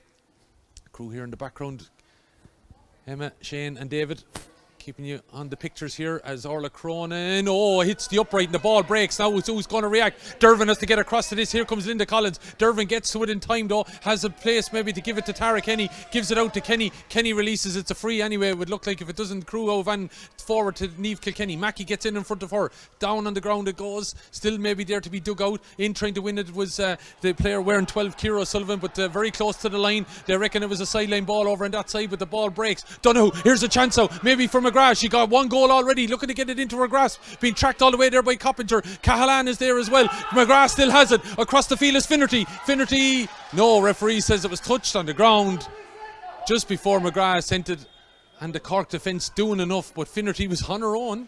Yeah, it was Siobhan McGrath read it really, really well in the first instance, let the ball in, beat the two players in front of her and got in behind, real corner forward, full forward instinct, and, didn't quite get the pick on the first occasion. Gave Maeve Cahalane and Libby Coppinger the chance to get back to her, and they got the little flick in, and as I said, that extra second just gave Cork the chance to get the numbers back, and then out of frustration maybe the ball picked off the ground and Cork surviving again. Water break called in by Liz Dempsey. It's 1-10 to 1-9. It looks like there's going to be a change with Anne-Marie Starr coming in for Galway. We're going to take a quick break at the vocal cords. Rejoin us shortly. Don't go away.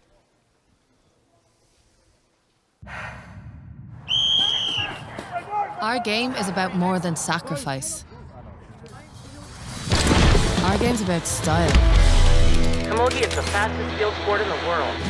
In our game, we play and create with flair. Push, all the way through, really good.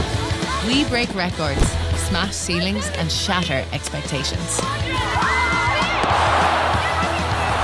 We live with our own expression. I am the best. We turn our style into art.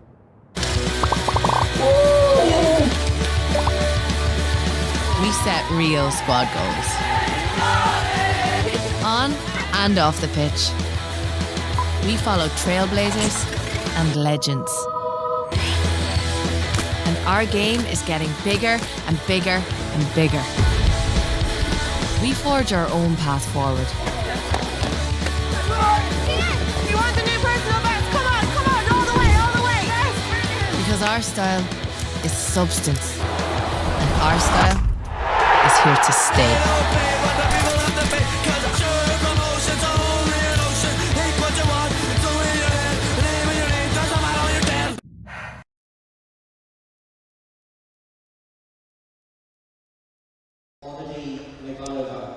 Galway substitution, number 19, Anne-Marie Starr replaces number 15, Ailish O'Reilly. So, PA announcer giving you the confirmation in of that change. Anne-Marie Starr in for Ailish O'Reilly. Unfortunately, didn't work out for Ailish today. Scored 1-1 against Clare and Limerick, but was well marshalled today.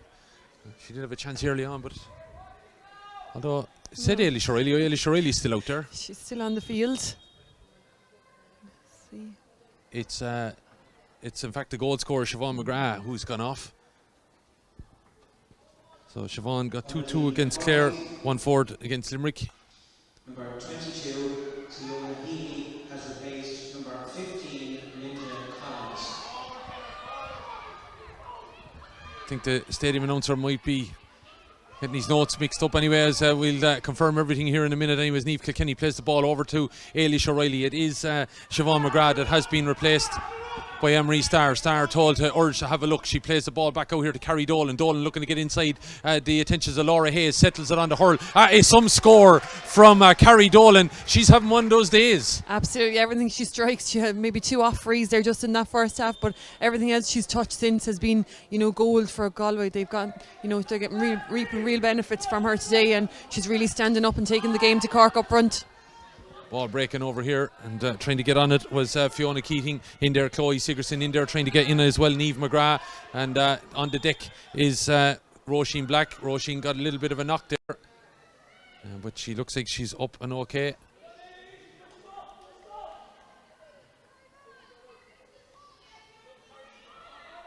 Eventually it's going to be a throw ball between the two number 10s because it was all a little bit tight on the line there. Substitution, number 19, Anne-Marie Starr, has replaced number 14, Siobhan McGrath. Ball played inside now. Amy O'Connor trying to get ahead of Shauna Healy. Could have an opportunity with Linda O'Sullivan. Advantage being played. Here's an opportunity out for Fiona Keating. Keating trying to play it inside. Ball might break. No, it's gone away from... it looks like Kilkenny is coming out with it. Niamh Kilkenny, she's had a big game for Galway, hasn't she? Yeah, huge. And who better to pop up at the end, back inside her own 21 there to nullify that Cork attack. But probably just a little bit of a poor pass from Fiona Keating inside, just a flick off the hurl, just didn't quite go to hand. And what looked to be a really good chance for Cork ended up being well taken out of defence by Kilkenny. Just to confirm then that one of the other substitutions has taken place. Linda Collins, the captain, has been replaced for Cork by number 22, Cliona Healy of Ahabulla. But this ball is broken down the far end and it's Laura Tracy flicking it out here to Hannah Looney.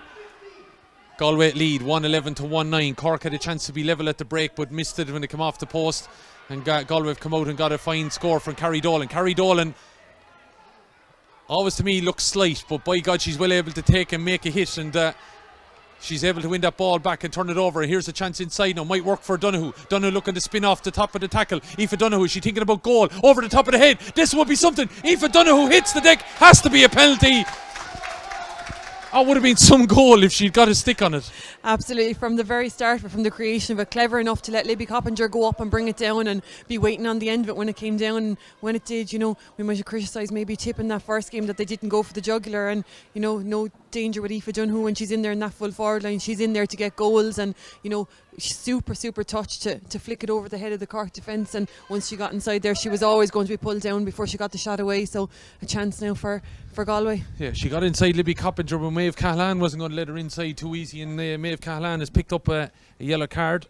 Maeve, of course, coming from a fine GA family in Cork. Wouldn't be known to maybe some of the Cahalanes to pick up yellow cards in their day. Took the words out of my mouth there. It wouldn't be unusual to go back to the Cahalane household with a yellow card in the evening, I'd say. But, she's had a really good game, in fairness to her so far today, and probably look averted the danger where it needs to be now. But up to Amy Lee now to face Carrie Dolan in a one-on-one. Dolan go for goal here, I wonder. If this was Gaul, I think she'd bury it if she was from a Kilkenny point of view. If you're looking to put down a measure here, this puts Cork out of it, I would think, if this ball goes in the back of the net. Dolan with the strike, puts it over the bar. Keeps Cork in it. Do you take an opportunity like that? It's 20 metre free. It's a 1-on-1 though. Yeah, I probably think, if it was the old days and it was 3-on-1 for a penalty, you probably take your score and you keep it ticking over. It's a huge turning point, and I suppose, Galway will look now maybe to tip another point onto a quick but I think when you get 1-on-1 penalties now, I think you need to be able to stand up and have the confidence maybe to take them. And if you can't do it in a league semi-final, will you have the gall to do it, I suppose, pardon the pun, in an All-Ireland final? There you go. I don't know. I think the opportunity was there to put Cork away. But anyway, Maeve Cahalane plays this ball over. And eventually taken on here by Tracy. Steps out around the attentions of Kilkenny. Gives it off to Mackie. Mackie has Thompson ahead of her, but she's also got Amy O'Connor if she wants. But she elects to shorten the hurl on her left and put a ball over the bar. And Katrina Mackie well able to hit them. Yeah, probably more renowned as a forward maybe on occasion, but really thriving in the middle of the field there and super creating a bit of space for herself, and this is her second point of the day, and she manages to find space and seems to be going forward where nobody else can find space. So super score again for her, and again just keeps Cork in touch. Hannah Looney had a big game against Donegal yesterday for the Cork lady footballers, and she's been called ashore. The gas has just run out now at this point with a heavy weather here this afternoon, and she's been replaced by number 21 Saoirse McCarthy as Tracy clears this ball. Still in at Cork, 112 to 110. That penalty came there off Aoife Donoghue, elected by Carrie Dolan to put it over the bar as Niamh McGrath doubles on this and sends it down the pitch, goes over Sarah Spellman's head, but Aoife Donoghue might be able to get there. Donoghue full of running since she's gone into the forward line, looking to take it on beyond Ellen Murphy here. Ball is still going with Aoife Donoghue, looking to throw it inside, took too much out of it though, I feel. Ball is still there, Ailish O'Reilly trying to get on it, looked like she was being fouled. It's going to be a free in, and well spotted by Liz Dempsey, well played Ailish O'Reilly.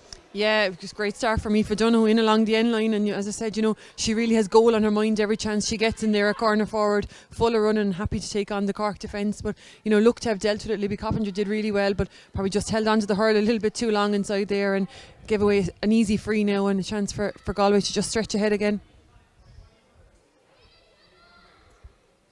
I suppose if Galway keep getting these kind of frees, you'd feel Elaine, it keeps them ahead by that. But I just feel when they're still within a goal reach, it's a dangerous lead to have, isn't it? Yeah, especially with a team like Cork, when you have Amy O'Connor up in that full forward line, you have Orla Cronin in a full forward line. Now, there's always the danger that there is a goal in them. So while that score is still between them, I suppose you're still giving them a lifeline in the game. And, from a Galway point of view, they'd be happy maybe to extend the lead to 4 if they could, just for a bit of comfort. Yeah, it looks like we're going to have a Galway change here. I was looking at as ball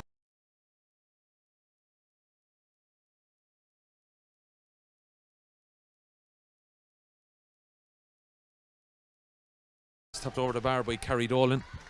Carrie, well, as we said, she's Limerick, and she's kicking on now at the 10 mark here as ball is played in by Mackie, giving it off here now. Here's Amy O'Connor, 113 to 110. O'Connor went for a goal for that.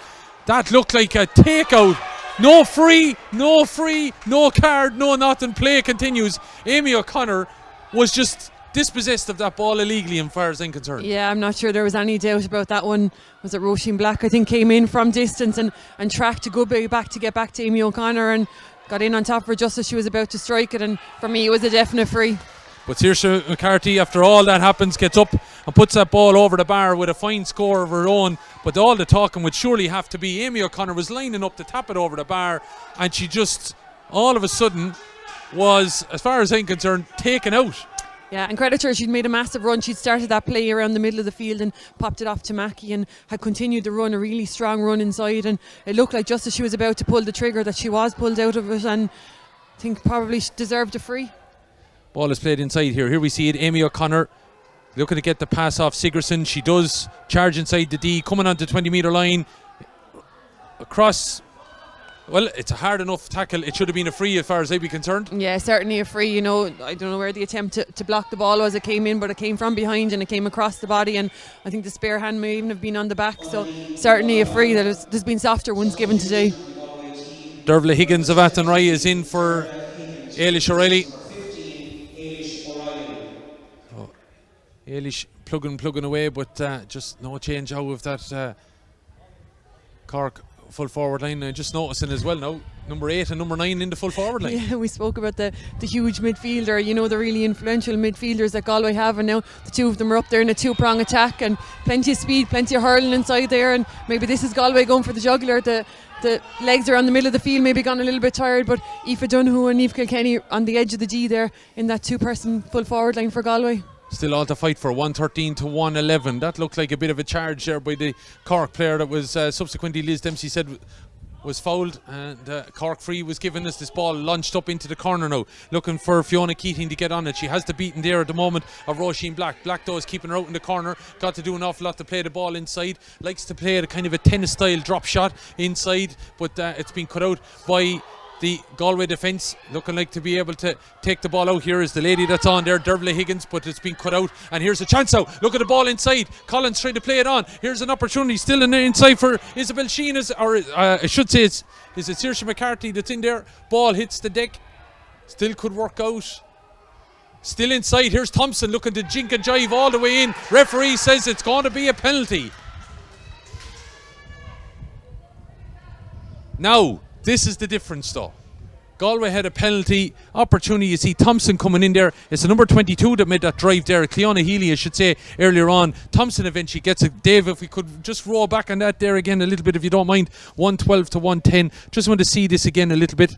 And it was the drive of Healy. Thompson comes in out of the little bit of a ruck, as you can see her here on the back. She gets away from Dervin, looks to step inside. She is pushed back that little bit, and then coming across, she definitely is taken to the ground there by, I would think, Anne-Marie Starr is involved there as well. So Thompson using a little bit of experience, and now you have Chloe Sigurdsson, who is a fair striker of a ball, up against Sarah Healy. This is why I come back to Carrie Dolan's penalty. It was tapped over the bar. This could change the whole course of the game here. Yeah, huge strike now for Chloe Sigurdsson. You know, hasn't been having maybe one of her better games, has had a strong league campaign to date, but as well marshalled there today. But, you know, this is her chance now, I suppose. Cork being the 2 points down, no chance maybe but to go for the goal. Sigurdsson up against Healy, goes to strike, misses it. And she had the pace and everything behind it, but maybe is it just the day that Chloe's having and it just hasn't worked out. That was a chance to win the game ultimately. Yeah, and she did everything right, you know, put it right into the corner, too far to the corner from her point of view. But I suppose, as you said, maybe given the day that she's having, it wasn't her, you know, better game, so maybe there was better players to stand up to take it. But, you know, Chloe's the penalty taker, and come hell or high water, so she's going to take them. So look, she'll get a chance to redeem herself here now again. Yeah, maybe she will, as she goes down along the far side, looking to play the ball in.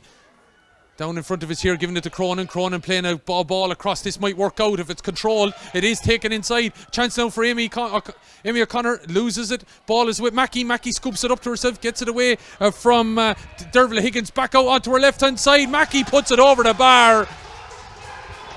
And she just... I'm always impressed by Katrina Mackie. She never seems fully in control in some cases, but she always jinks, jives. She'll work it out sometimes. Yeah, and she'll always pop up in the right place at the right time, and you know, that's no coincidence. She makes a lot of those hard runs and doesn't always get on the ending, but I suppose she's probably more of a natural forward, and she's shown that today with 3 points from the middle of the field. And you know, as we said, Cork have not gone away. No, Cork are not gone away. They're only a point down. Are we talking about extra time? No, it's a foul by Laura Tracy. And good pressure by Galway there, but I still feel they've created some of this hassle for themselves. And Cork should have really buried that penalty. So we've had 2 penalties in the game, one tapped over for a point, and one that's you would have backed Chloe Sigerson with the power that she has, but she pulled it to the left and wide. Yeah, and I suppose just from a Kilkenny point of view, it shows you the wealth that you have in Denise Gall as a free taker and as a penalty taker. You know, a penalty in the All-Ireland final last year at a crucial time, scored it in a penalty again today, again at a crucial time. So, you know, a huge big asset to have. Big opportunity now here, Carrie Dolan, to open up a bit of a gap. It'll only be 2 points, but Carrie Dolan, with the day that she's having, she's had 10 already, heading towards that left hand upright. It's gone out to the left and wide though, and that's a bit of a miss. Yeah, you know, that gives Cork the impetus again to go forward and to push on again. You know, it's still only that one score between them. Yeah, we're into the final minute of normal time as trying to come out with it here. Cork, Galway, if they want to be in that final against Kilkenny, got to work very, very hard here now. Dervla Higgins trying to play this ball forward. Spellman comes out to it, definitely was tripped. Going to be a free in and a chance for Dolan maybe to redeem herself. Yeah, similar enough angle to the last free, so you know, you'd hope that maybe if it was the wind that carried it out to the left on the last occasion, that she'll be able to err on the side of caution on this one. But again, Cork playing themselves into a little bit of trouble. You know, that sharp puck out from Amy Lee didn't really put them in a more advantageous position and drew Galway onto them again. So, you know, again, something that maybe a bit of trouble that Cork have created for themselves. Now, I'm saying that Carrie Dolan has a chance to redeem herself. She has 10 points of Galway's 113. That'll just tell you. But definitely I would have thought that free that she had minutes ago was a bit of a let-off. But here's a chance now as the Cork backs tried to put her off. Dolan coming up to this now in the sunshine. Gets the measure of this. No, she's pulled it. I'm right behind it here. Gone to the left and wide. 2 wides. So, by my reckoning, we're in the injury time at this point. 3 minutes to be played. Cork still in this game. They should have been put out of it at this point. They could have won it. Galway could have won it at this point. Yeah, and Niamh Kilkenny back out around the middle of the field, maybe sensing the bit of that Galway need that bit of stability back out there, and she's drifted back out again. Yeah, and she's played it on here now to catch on Finnerty. Finnerty looking to go for a score. Wasn't really maybe an option, playing it inside. Maybe Donoghue could turn it into something. Credit Aoife Donoghue, she probably has. Kilkenny trying to get in there as well. Finnerty there still. So is Donoghue looking to kick it on. Still might be in there. Kilkenny's in there. Finnerty's in there. Still an opportunity for any one of those backs. Ellen Murphy's on the ground trying to pick it up. Galway could still get it. Finnerty has it, but it looks like Cahalan has got in there and won it, has she? No, it's the number 21, Saoirse McCarthy. Got one of the fine scores of the game. Gets out there and digs it out, but it's straight out to a Galway player. Time running out. 2 minutes. Galway are the ones in front. 113 to 112. This game helter-skelter. Look at a bit of space here. Opportunity for Dolan. Settles on it. Dropping the ball in. It could work out though. Spellman needs to keep running. So does Donoghue. But it's cut out by Cahalan. Hooked she is. Donoghue looking to spin on this now. Finnerty. Kilkenny in there as well. Cahalan comes back to redeem herself. Murphy's in there. Donoghue is still in there, looking to dig it out. This ball could go anywhere. Donoghue is coming onto it again. Ball looks like it's going to be cut out, and it's Cork that are going to build. Chance to get the leveller now. Don't forget, we will have extra time in this game. There has to be a winner. Ball is dropping down the far end of the field. Tara Kenny lets it go through her hands. Cronin trying to get there. Kenny going backwards. She's helped out by Dervin. Still got to dig around it. Dervin is in there, trying to dig it out, coming into the play. Amy O'Connor still could, anyway, this game could go now. Fiona Keating on it. Ball is turned around. Look at the spin and put it up and over the bar. Not from the umpire. That is a massive score from the number 22 from Cork. Dug it out. Cleena Healy with a fine effort. Absolutely superb score, and that all came from Laura Tracy at the back. Maybe not the best ball up to Orla Cronin, a full forward, but did really well to hold off Tara Kenny and Sarah Dervin until the reinforcements came, and they came in numbers from Cork and queuing up to take the shot. And in fairness to Cleena Healy, had the composure to score, and a super score from her. And again, Laura Tracy driving forward again. 30 seconds by normal time, and the I should say of injury time remaining. Last chance here to win it. What do you do here? A big breeze. This is going to be a long ball from Laura Hayes. Don't think Laura, she's a fine striker of the ball. She's well able to hit them long. Can't see this one being going for a score. No, she elects to come over here to the corner. Chloe Sigerson, opportunity here maybe to win it for Cork. Sigerson looking to get it beyond the attentions of the number 4 and 5. There's Gardner and Black still going inside. Ball is left loose. Dervin coming out with it. Liz Dempsey's going to call time. We're heading for extra time. 113 to 113. This day wasn't any longer. It started for some of us at 8 o'clock this morning. Well, we're going to be here for another while. Yeah, and we said, you know, Galway had all the hurling done, got the chance of that penalty, opted to put it over the bar, and then looked to have got off the hook when Chloe Sigersons went wide at the other end, but they just never really put Cork away. And look, much the same as the first game, once you leave a team in it, and especially a team of the calibre of Cork, you leave them in the game and you leave them with a chance. And, you know, for all the hurling Galway were doing, they were still only 2-3 points ahead. They couldn't put that 4 ahead of it. So, you know, Cork, no better when the chance was, and in fairness to Cliona Healy, it was a super score from her that got the equaliser and pushed us into injury time. Yeah, so 113 apiece had finished here in UPMC in Nolan Park. It will be extra time. Asking an awful lot. These girls have gone to the well here today. Big championship feel about it, of course.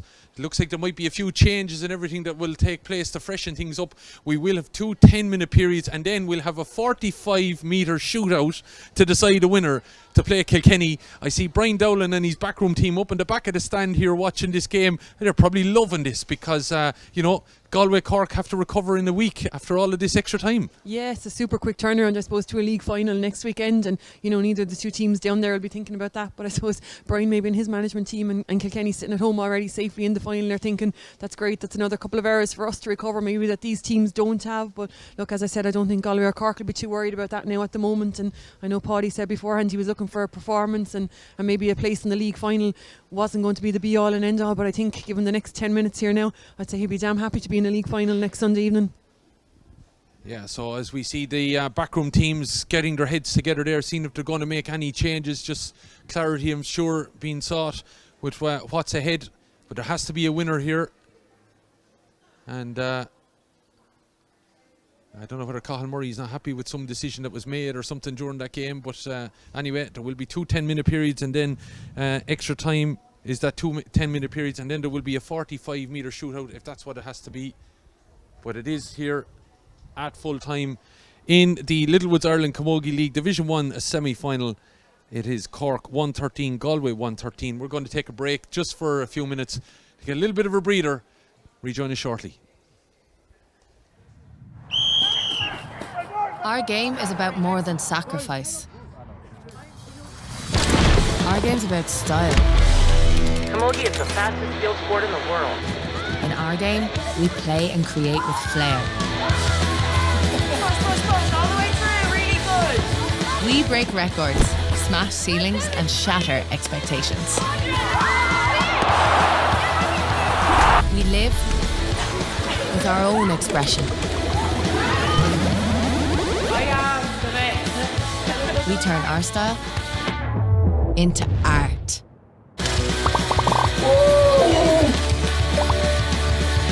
We set real squad goals. On and off the pitch. We follow trailblazers and legends. And our game is getting bigger and bigger and bigger. We forge our own path forward. You want the new personal best? Come on, all the way. Yes. Because our style is substance. And our style is here to stay.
And you're welcome back to UPMC Nolan Park here in Kilkenny for what is turning out to be a long day here in Nolan Park. Just as well the weather is good. Elaine, you obviously factor that in for us. Yeah, look, if you're going to spend 8 hours at a Camogie match, why not do it in the sunshine, I suppose. Well, the sun is heading into dusk now as it hits around the 20 to 7 mark. Hopefully you're still with us and watching. And of course, double header of action that was taking place here in UPMC Nolan Park this afternoon was the Littlewoods Ireland Camogie League Division 1 semi-finals, and earlier on it was threatening maybe that it also could have went towards extra time, but it was Kilkenny that came out on top ultimately in the end. Tip seemed to be the ones with one hand and or 1 foot, I suppose you could say, in the final next week, but Kilkenny came up with the goods. Denise Gall really stepped into her own in the last 10 minutes, amassing a goal and 6 points, along with a goal from Katie Nolan, really helped them to victory with a 3-12 to 19 point victory over Tipperary. And before we have, I think we have to have a toss again for ends and everything like that, Elaine, just to reflect back on that game. You know, Kilkenny leaving it very, very late there, and you know, Tipperary going back down, I'm sure, tail between the legs a little bit. Yeah, it's a funny one for Tipperary. They did absolutely everything right, bar get the result, I suppose. You know, they led Kilkenny for long parts of the game, and when Kilkenny got those sucker goals at crucial times, Tip bounced back every time and got their own score, added a point or two on, and just never really, you know, did everything right, as we said, but just couldn't get the score. And like we said it time and time again, as champions do, Kilkenny just found a way. And as you mentioned, Denise Gall, in fairness to her, stood up and she won puck outs, she won crucial frees at crucial times, scored them, and I suppose scored 2 really crucial goals throughout the game. So the Cats then in the final, and that will be, of course, next Sunday evening, 7:30, and that will be in Croke Park. It's one of those test events, 3,000 people admitted into it, and Kilkenny aiming to win their first league title since 2018, add to the tally that they have of 14. That game, as we said, next Sunday evening at 7:30. Tickets available on camogie.ie. Who will be joining them? Will it be Cork? Will it be Galway? Well, at various different stages in this game, it could have been one or the other, but it looked like Galway had their foot in the final, but Cork came up with the goods, even could afford a missed penalty, and still were able to snatch a draw here in the end, which forces us to extra time.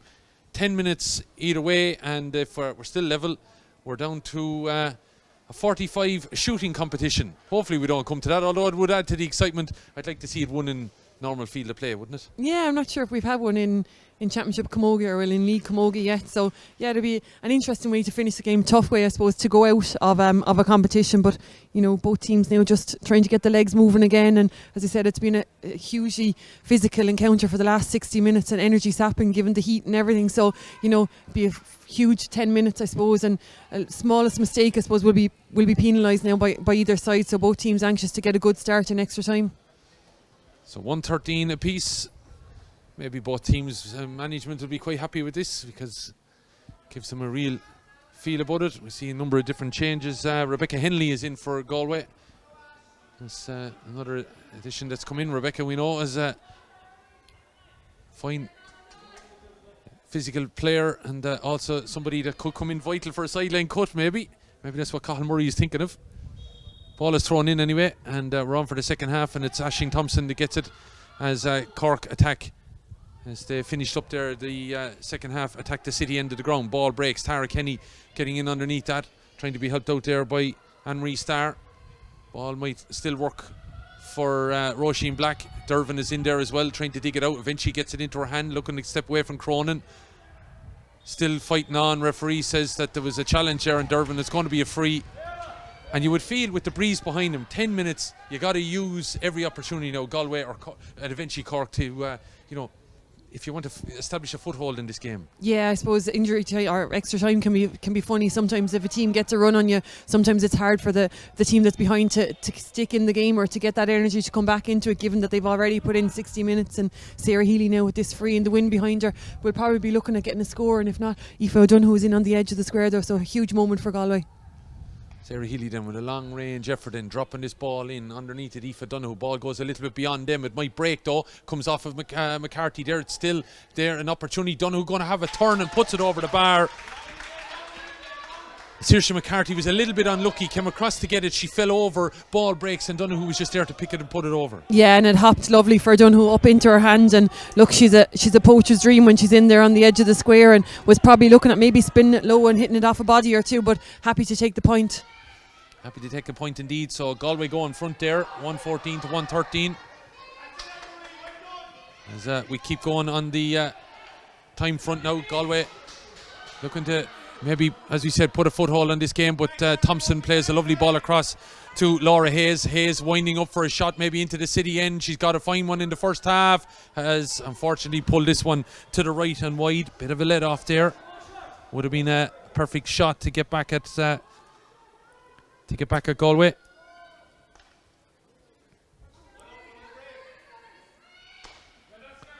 Puck out comes and it's hocked on there by Galway. Trying to get on it and flick it on. Catherine Finnerty gets it to Donoghue. Donoghue looking to spin out the tackle, and she does, and Finnerty's inside her if she wants, but Donoghue thinking all of her own. She could stick it in the back of the net here. Went to palm at the net, so that wouldn't have counted. We did away with the hand pass goal. Aoife unfortunately just got a little bit too tight. Could have tapped it over the bar a little bit easier than that, couldn't she? Yeah, probably had an easier opportunity further out for maybe a point, but you know, as we said, she's a goal poacher in there, and when she puts the head down and gets the momentum behind her, she's going for goal. But look, credit again to Maeve Callahan and Libby Coppinger. I think Libby Coppinger has been outstanding today, a full back for Cork there, and you know, on the back of a football game yesterday as well. And I just saw her there just before extra time getting the legs rubbed out by the physio there, so I'm sure it's been a draining weekend on her, but look, did really, really well there to get back and Cork live again. Over on the far side of the field, it looks like it's, we can just zoom in there, looks like Aisling Thompson, has picked up a little bit of a knock to the neck, so not taking any chances. We saw a situation earlier on with Miriam Walsh where maybe people felt that, you know, she took a knock to the head that it could have been looked at a little bit more closely. Miriam thankfully went on and played, but just taking no chances here. And maybe all sorts of protocols, head injuries and everything like that. Maybe we need to be a little bit more serious about whether players continue or not, but Aisling Thompson quite happy to.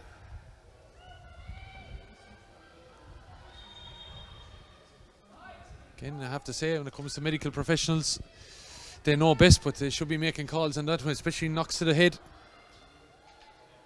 Play continues anyway, and Cork looking to drive on here. In there trying to win it, Izzy O'Regan. She into the Cork setup in the last while as well, but everyone stood back off it except Shauna Healy, and she got in and dug it out and knocks the ball here down into the direction of Aoife Donoghue again. Back on the field of play, Siobhan McGrath. Here's Donoghue, could finish this game again. She could have tapped that ball into the net, I would have thought, but it went over the bar. Amy Lee, did she need to rush out there? Yeah, I suppose saw the ball beating Maeve Callahan and Aoife Donoghue, and alert to the danger.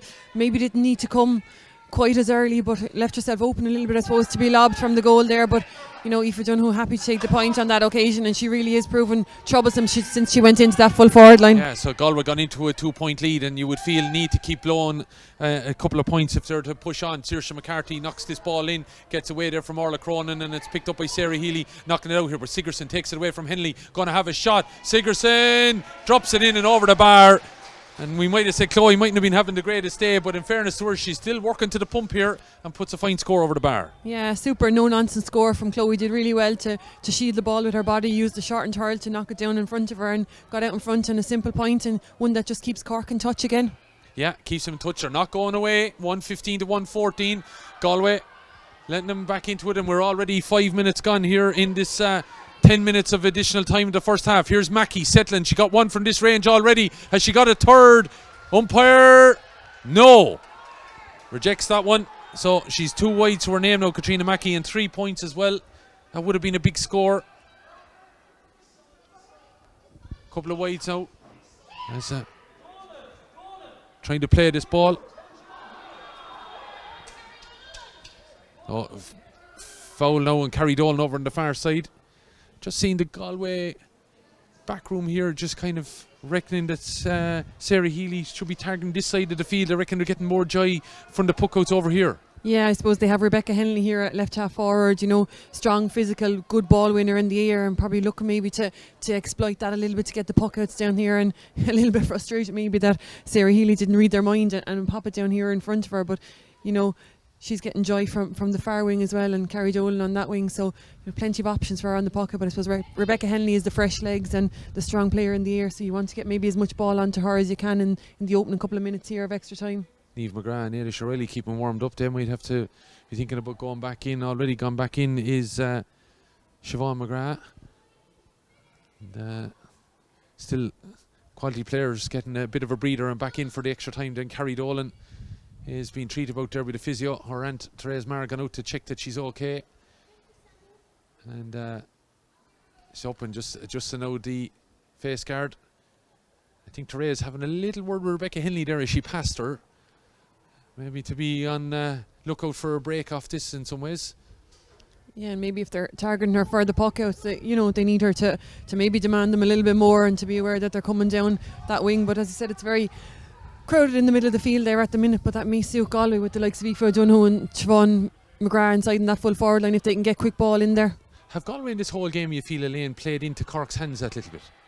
Yeah, I probably feel it from both of them on occasion. Cork have overplayed it and invited Galway onto them at times, and Galway, I suppose, when they were in the ascendancy, just didn't really put Galway or put Cork away. And I suppose that the penalty or the goal chance from the penalty maybe is the one that you'd really look at there. But on both occasions, I think both sets of selectors, when they look back on it, will feel that they had chances to push on and be further ahead maybe, and could have done it. So there will be certainly lots of learnings for whoever comes out on this on either side of it. Kilkenny gets in there and wins that well, trying to get it forward here, but Rebecca Henley just didn't have the pace to be able to get back there and trouble Sigerson as the ball is played over on the far side towards Hayes, knocking it up into the direction now of Cliona Healy. Got a fine point already, looking to play it in field. This is suiting Cork at the moment to Mackie looking to step around the attack there and giving it out here to Fiona Keating stepping inside. Mackie's on the ground though, looks to have picked up a little bit of a knock. Shauna Healy is looking to clear this ball, but Mackie's still on the ground, and whatever way she kind of slipped in there just as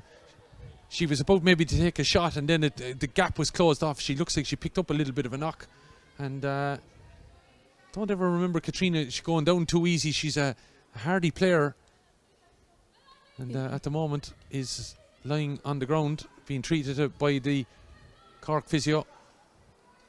Yeah, and it had been really good build-up play from Cork. That lovely ball out wide again to Laura Hayes.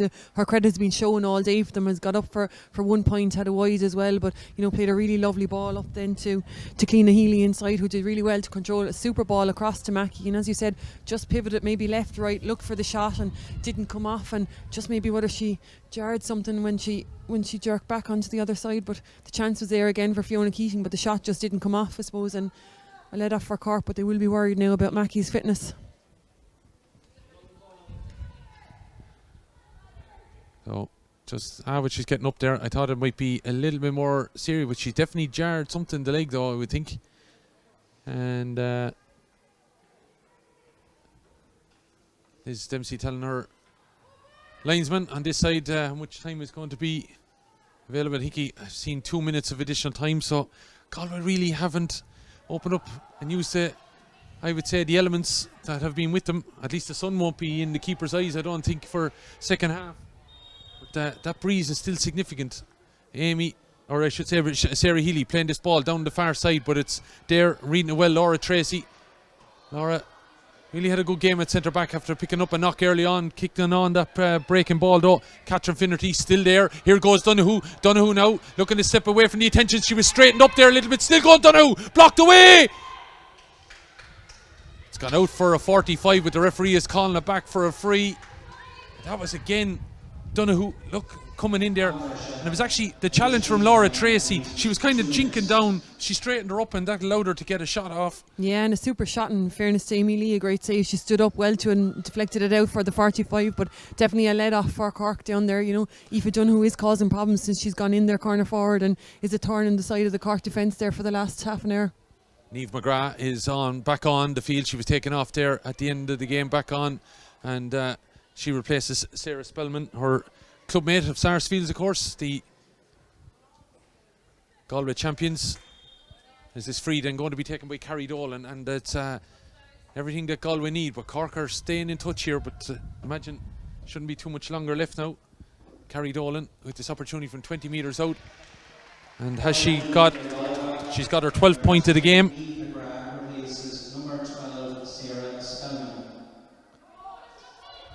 So after 71 minutes of play, a free from Carrie Dolan is her 12th of the game. Galway on 116. Ball breaks here now. Fiona Keating looking to step inside. Maybe one last chance. Referee said she had dropped the hurl.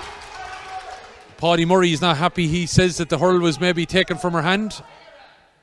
And it's going to be a free for Galway. Liz Dempsey giving them time to be able to take it though. Paddy Murray not overly happy with that decision.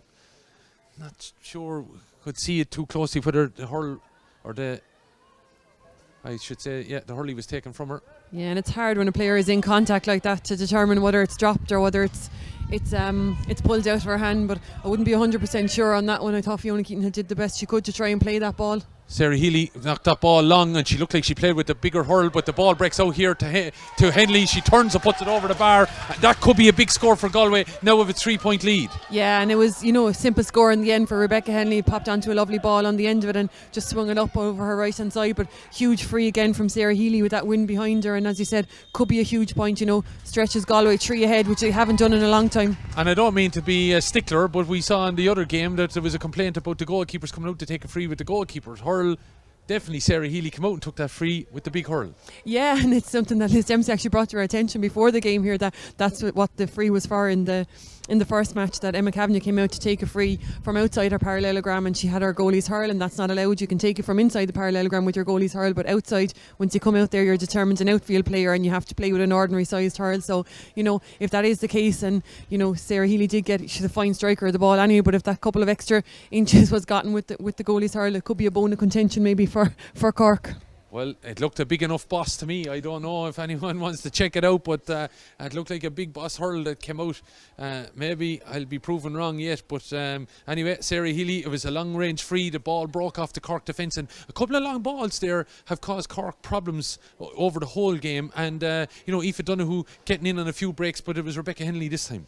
Yeah, and in fairness, a couple of tired legs maybe in that Cork full back line at the moment. As I said, look, maybe Coppinger has been with the footballers yesterday, Maeve Cahalane was with the footballers yesterday, and Aoife Donoghue's lively, fast player in there, and she certainly is causing them difficulty. And while the watching was on her on that occasion, the break did come to Rebecca Henley, and again a super striker of the ball and an easy enough point for her, and it just stretches Galway that little bit ahead. But like you said, it's still only a 1-score game, and until Cork are on that bus or in those cars on the way back down the road, who'd bet against them? Strong breeze behind them now and a big 10 minutes to come.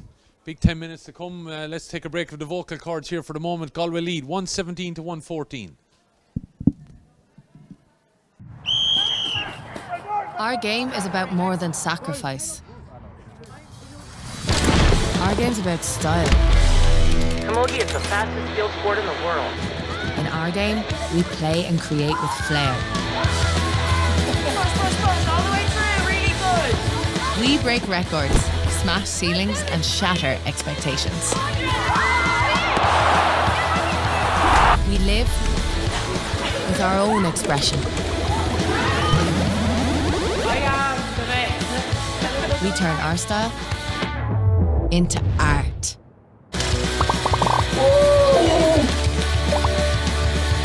We set real squad goals.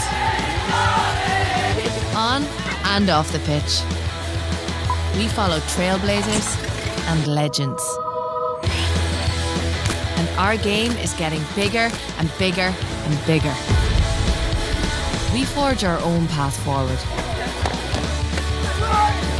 You want the new personal best? Come on, all the way. Because our style is substance. And our style is here to stay.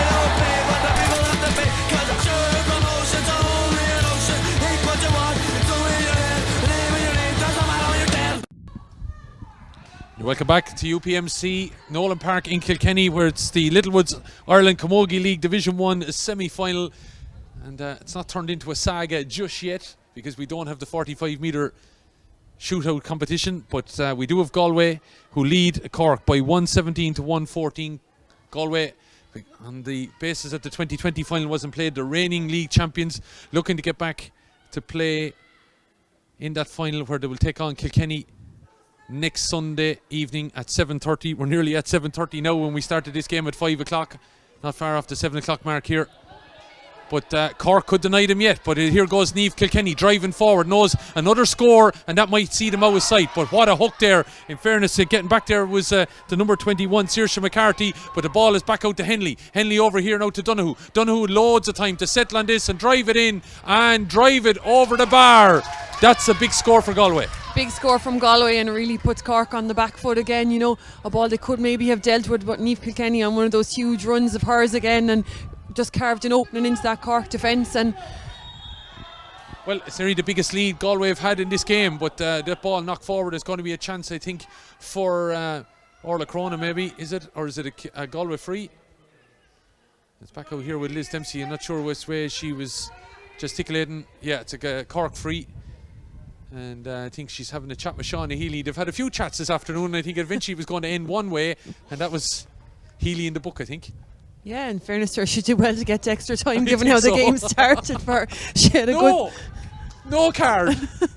Shauna obviously pleaded well there. Just a chat. Cliona Healy got a fine score in injury time at the end of this game. As Isabel Sheehan about to come on, a shot coming in, and that's a good score there from Cliona Healy. Yeah, and Isabel Sheehan actually on at the break there for... Oh, sorry, yeah. No, for Katrina Mackey. I just see her down with an ice pack on her left ankle. So obviously Orla Cronin has gone out to the middle of the field, and Fiona Keating now playing a full forward with Amy O'Connor at centre forward. So still a few changes in that Cork forward line, but I suppose the main thing is Amy O'Connor still has Shauna Healy for company. That's it, as the ball is knocked long. Dervin keeping her eye on it, but out trying to win that ball was Healy. Ball is still there. From a Cork point of view, Amy O'Connor trying to get there with Shawnee Healy, did that well, took a high tackle from Thompson, gets the ball off though, Niamh McGrath, first time ball down to Donoghue, who's causing all sorts of problems in here. If she gets on, she gets away from Cahalane, she kicked the ball on, and I don't think there's any doubt. The Galway management are not happy, but I don't think there's any doubt there. No, I don't think so. I think, you know, Aoife Donoghue did her best to let the ball beat herself, and Maeve Cahalane, Maeve well aware of it, and I think both players tussling to get back, and I think Aoife Donoghue probably did pull Maeve Cahalane back. So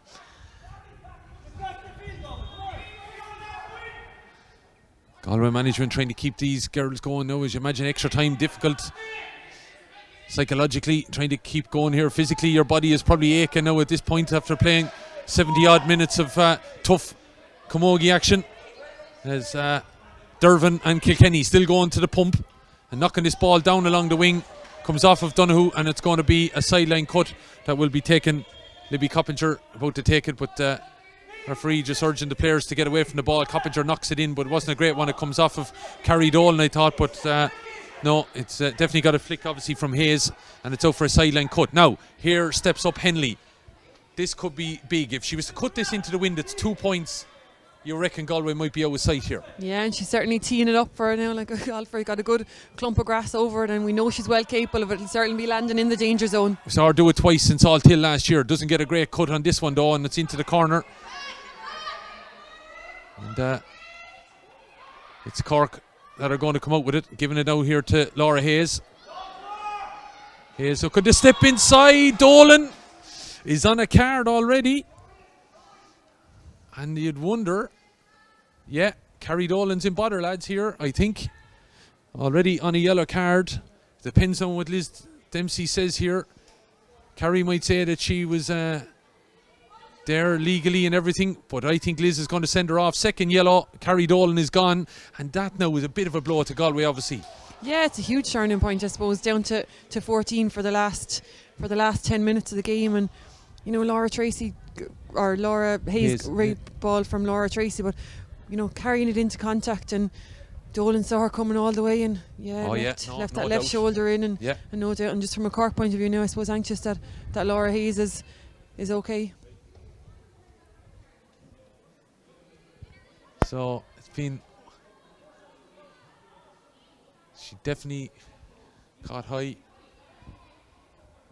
Linesman asking Cathal Murray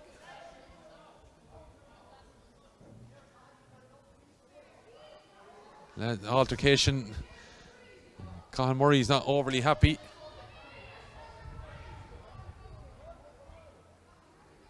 Just goes to show you, it's a championship feel about this and the bit hitchiness on both sides. Yeah, plenty of talk beforehand from Cathal Murray that he thought, Cork were probably the best team and Paddy Murray thinking Galway were the best team. I don't think any of the two of them are backing down to being the best team to anyone there, but look, plenty of obviously contentious decisions throughout the game, and there always will be when top two teams meet, and there's so little between the sides, but I don't think anyone could have had any complaints about the second yellow card there. No, I don't think so. It just goes to show you, Carrie Dolan, what a day she had, 12 points and then ends up getting sent off. It's just one of those days, though, as this ball breaks up at the far end now, looking for Fiona Keating maybe to get on it, gets it out here to O'Connor. O'Connor will think about one thing. O'Connor looks to have a shot, gets it off, puts it over the bar. When she saw the goal route was cut off, she knocks it over the bar and it narrows the gap again. Yeah, it did really well, in fairness to Fiona Keating, gone into full forward, dug it out there, found Amy O'Connor and had Orla Cronin popping off her right shoulder as well if she wanted to, but opted to put it over the bar once the goal route was gone. So, Galway will be anxious now to slow things down, settle things down again, and, down to 14 players just to try and see out this game, but 2 points between them. Cork are certainly not gone. 118-116, 4 minutes remaining. It's getting tight now. Cork need to, you would feel, get a score in the next 90 seconds or thereabouts to really enter the melting pot into the closing stages. There has to be a winner today. If they're level after extra time, there will be a 45-metre shootout. As this ball breaks now, Cork looking to get forward, trying to hold off the attentions there of Tara Kenny. Was the number 22 for Cork, Cleena Healy, and Amy Lee, or I should say Sarah Healy, had us with her heart in her mouth there as she controlled that ball. It nearly went beyond her, but she had it. But here comes Sigerson, looking to get forward now, holding off the attentions of McGrath. Ball gets out here to Laura Hayes. We know she can pop one. Ball is inside. Oh, there was an opportunity there for Cork, and Dervin was big to that ball, but there was an overlap there, and it could have worked out in Cork's favour. Yeah, Isabel Sheen, I think, just wasn't expecting the pass quite as quick from Laura Hayes, and just gave Sarah Dervin the chance to nip in and rob it back from her. And long ball was played forward by Niamh McGrath. Aoife Dunno full of running, still going. Just shows you the fitness of the lady, but the ball has been turned over by Cork anyway, and it's Hayes that's sending it long. This all suits Galway in a way, because Cork lacking a little bit of purpose here as the time ticks on. Ball breaks back there. It's 118 to Galway, 116 to Cork. Dervin is there again, looking to come out. Can't throw that ball away, of course. Can't drop the hurl as she might have liked to do in the past, and Liz Dempsey decides to call a halt. I'd imagine it's going to be a throw ball. Yeah, I think just tired bodies out there now. Sarah Dervin on occasion would storm out through that defence there, but just, I said, as the clock ticks on and the warm day it is, just kind of ran out of options there. Was lucky, in fairness, she was blown for overcarrying on probably a shorter occasion in the first half here, but did well to get away with it, and looks like it'll be a throw ball now. We don't have too long remaining. We've only had a point on each side in this second half. Just checking my notes. I am right there, aren't I? It's still quite close, but Galway having the advantage.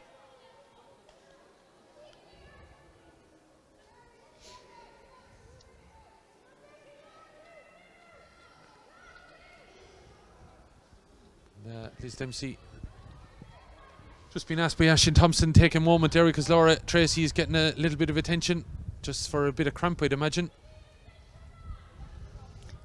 Yeah, and still Cork, within 2 points of Galway. Like we said, Galway looked to have done a lot of work in that first 10 minutes, but gone down the extra player now, and you just get the sense that Cork still feel there's something here for them. Yeah, anything could still happen here. Opportunity, ball breaks, Galway needing to be strong, Cork needing to maybe go to the well and find something, and they've won a free. And I have to say, Cleena Healy has played very well since she's come in. Yeah, certainly. She's created a lot, did well to win that really dirty ball and won a free that she's going to take herself. Got a good point there in the second half as well. She's been really busy since she's come on, and really an option up front for Cork, and has really been their standout player in extra time.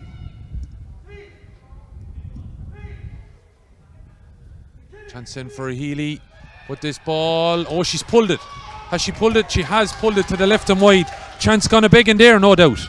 Yeah, and Orla Cronin has obviously moved out to the middle of the field, but she's still on the field and is Cork's free taker. You'd wonder, I know she scored, Cleena Healy scored the last one, but just a young player, I suppose, and a little bit of inexperience, a little bit of a pressure free there. Maybe Cronin would have been the one to stand over it. Yeah, chance could have gone a big in there. A 1 point game with a minute to go. Not long left now for Cork. If he'll have to get a goal here now. Thompson bearing down a goal. Hayes coming up. Healy is there as well. Thompson's on the run. Healy's off her shoulder. Looking to step inside. Crash ball. Ball's on the deck. Back to Hayes. Hayes putting the head down. Burning her way through. Trying to get beyond Dervin. Dervin stands up. Maybe took one for the team there, did she? Because I think Cork have to go for goal. I think they do on that occasion, and they were certainly coming in waves. You know, that had come through the hands there. Isabel Sheehan, Cliona Healy, Laura Hayes was up there as well, and of course the strong run of Aisling Thompson, which started it all off. But you know, Cork's still far from gone in this game, and you know, whoever steps up to take this free now, a chance maybe for Cliona Healy to redeem herself from the last one, but puts one between it coming into the home straight. Dervin had another stern talking to Liz. Obviously likes the full back line for Galway. She said good old chats with them, no card. Or the chats maybe. Cliona Healy then with a chance, and would Liz Dempsey then give Cork one chance to get level? We're in all over time nearly.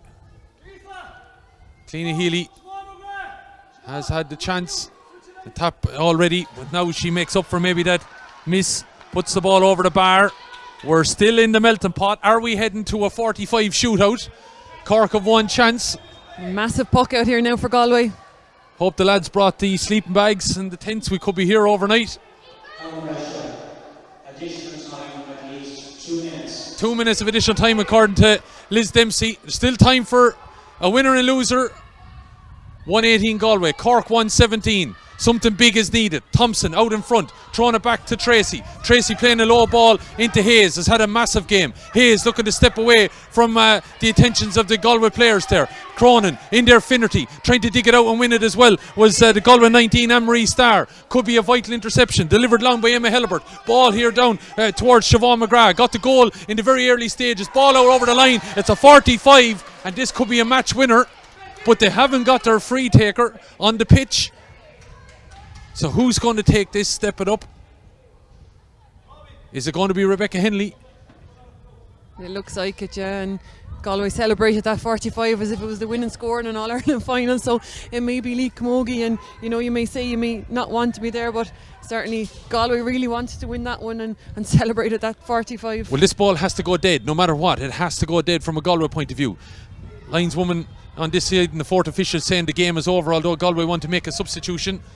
Rebecca Henley has this 45. Didn't connect well with a sideline cut about 5 minutes ago. So this, an opportunity maybe to finish it off, is it?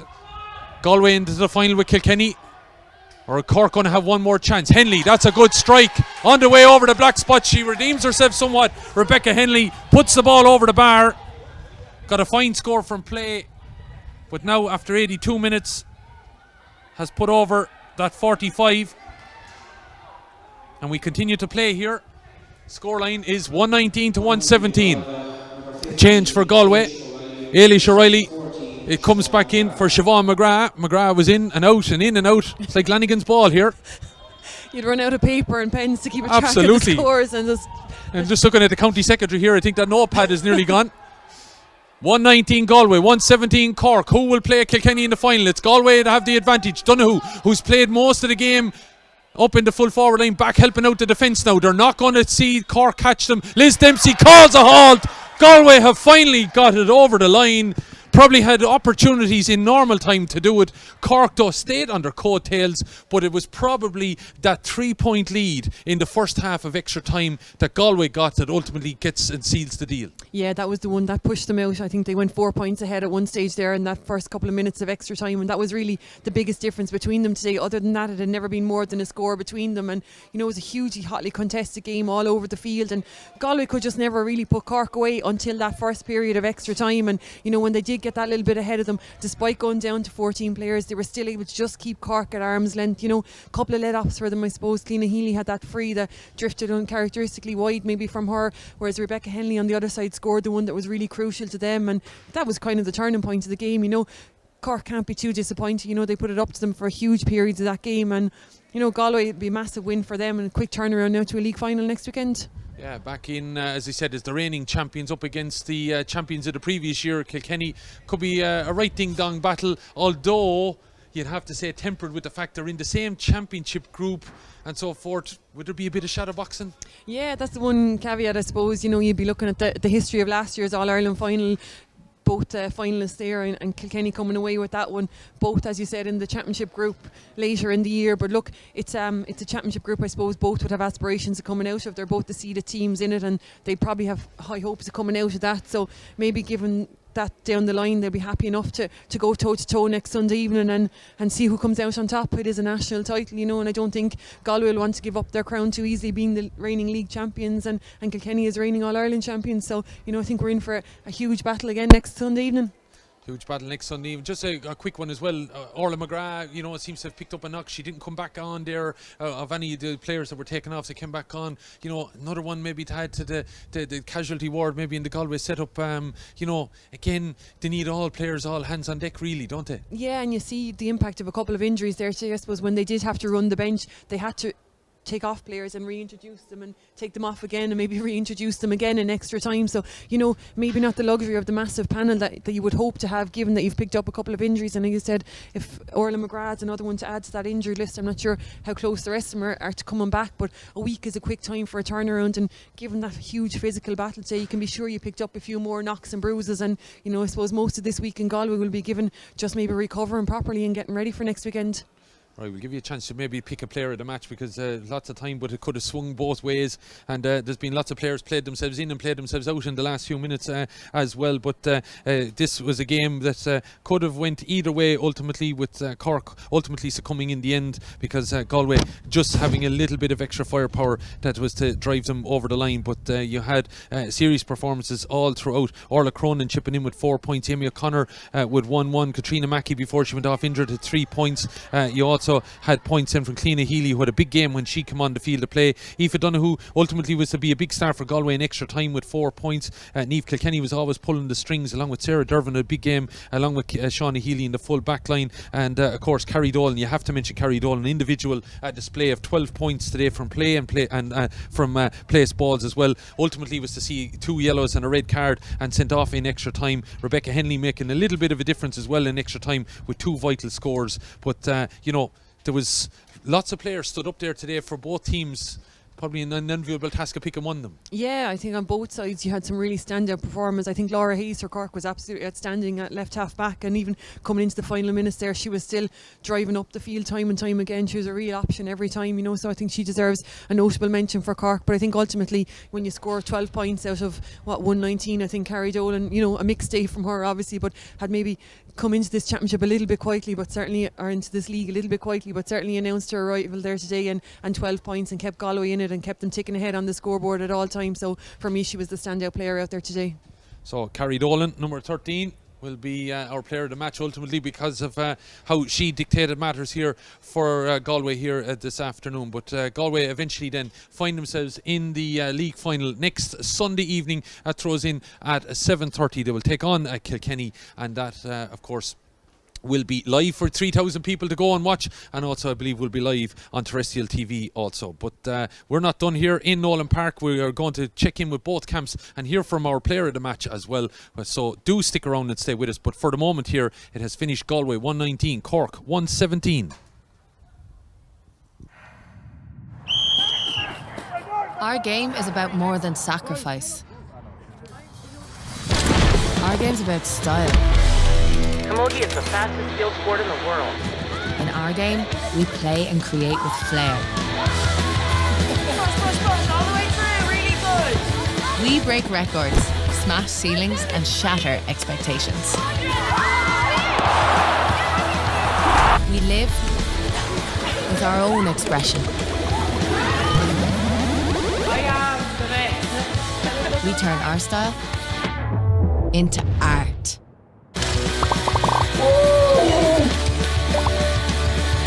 We set real squad goals. On and off the pitch. We follow trailblazers and legends. And our game is getting bigger and bigger and bigger. We forge our own path forward. You want the new personal best? Come on, all the way. Because our style is substance. our style is here to stay.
Welcome back here to UPMC Nolan Park. The man you can see in front of me is Paddy Murray, the Cork manager. Paddy, you know, that game went right to the wire in lots of ways, but commiserations obviously on the result. Yeah, I suppose, look, disappointed to lose it. I suppose proud of the effort at the same time. Probably started poorly, but showed great composure after that, and I thought we really took the game to Galway. I suppose if we were a little bit more clinical, we probably should have won it in we'd say normal time. Ran out of steam much in extra time, to be honest, but look, we had 3 girls playing football yesterday as well, so that doesn't help. But look, I think we got what we wanted out of the league. You know, we've areas to brush up. We knew that going in here. You know, but I suppose disappointed to be going back down to Cork losing that game. Because as you mentioned, you had that chance in normal time, Chloe. You know, you got maybe a little bit of a let off, I would think, in a way. Carry Alexa here at the other end to take a point, but you still have a chance. You're knocking in, you get a penalty, and you would fancy, or I would imagine 9 times I would tend to put that away. Absolutely, yeah. But I think we gave away a bad goal as well in the start. So I think, you know, at Galway, we're probably lucky in that regard. Yeah. Okay, you know, so I think one balances out the other. I just thought that probably in front of goal we could have been a little bit more clinical. You know, I'd like to see the free count. You know, I think they scored 1-4 from play in the first in normal time as well, so I'd like to see that. I'm puzzled with dropping the hurley. You know, I think every time the hurley falls to the ground now, it's deemed as dropping the hurley. But like, there must be some thought put into the game. The hurley's being knocked out of the hand, and you just leave play go. It happens in hurling as well. Yeah. But I've just seen it now in the across all league games, and I'm just not talking about Cork. I'm talking about it across all teams. That the minute the ball or the hurley falls out of the hand, it is deemed as dropping the hurley, which is not the case there today. You know. I saw you at one stage just talking about that. You were fairly animated because an incident happened literally 5 yards in front of you that you feel was obviously, you know, a player pulled. Everyone can see that it was pulled out of the hurley was pulled out of the hand, and I'm just saying across all league games, you know. So I just think there needs to be clarification on it as quickly as possible, because it's all, you know, look, it's not right. I saw you fairly animated at the water break in the first half, and after that there seemed to be a little bit of rejuvenation in you. So you within the team, you're obviously happy the character then that ultimately was shown despite the loss. I think they showed massive character. This is a very, very young team compared with Galway. Galway have been around a long time, so you know, people will say that some of our players have been around, but they're all only 25 years of age. You know, so I normally think a player comes into their own at 27 years of age. So I thought we showed massive character in the 45 minutes. I'm very, very happy with. In the first 15 I'm not, and I think that really killed us, you know. Looking to it then, you have the Munster Championship obviously now in a couple of weeks' time, so, you know, taking positives from this, what are you hoping for out with that then? Well, we've got to win it, of course. You know, I just think we need to tidy up in a couple of areas.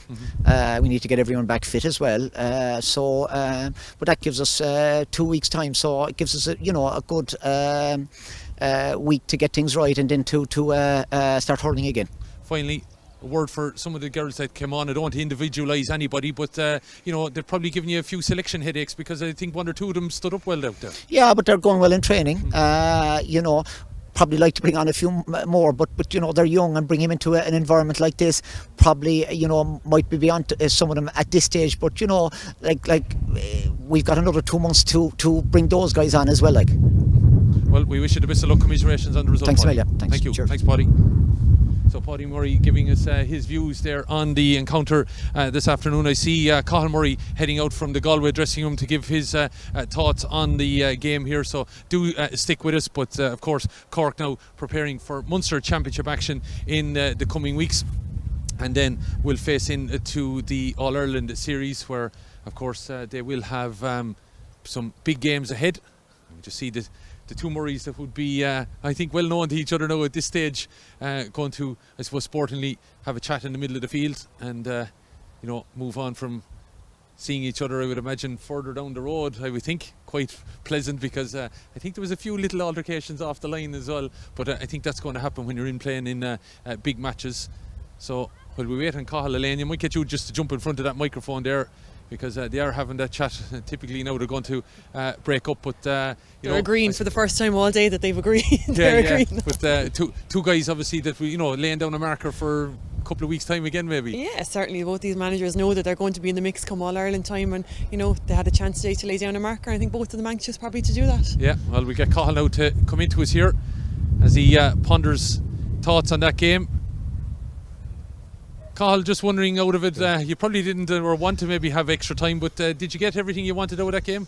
Oh, we did, yeah, in fairness. Look, it was a great game first and foremost, and we probably felt, you know, we're in a really good position at half time. We were really happy, and probably felt we had the chances in the second half to you know, win it in normal time. But look, at Cork obviously are a huge team, and they show great character, and look, at if they got the penalty, it would have been a hard way back for us. But look, once they went to extra time, it's all about character and it's all about work rate, and look, we showed a huge amount of character there, and you know, all our panel in fairness. So look, it's brilliant to win it, and it's great to be in the league final. Looking at it as well, you know, you did have to go to the well a little bit, Cathal, because even, you know, players that you took off got a bit of a breather, back on again. It just goes to show, you know, the attrition rate of this game today.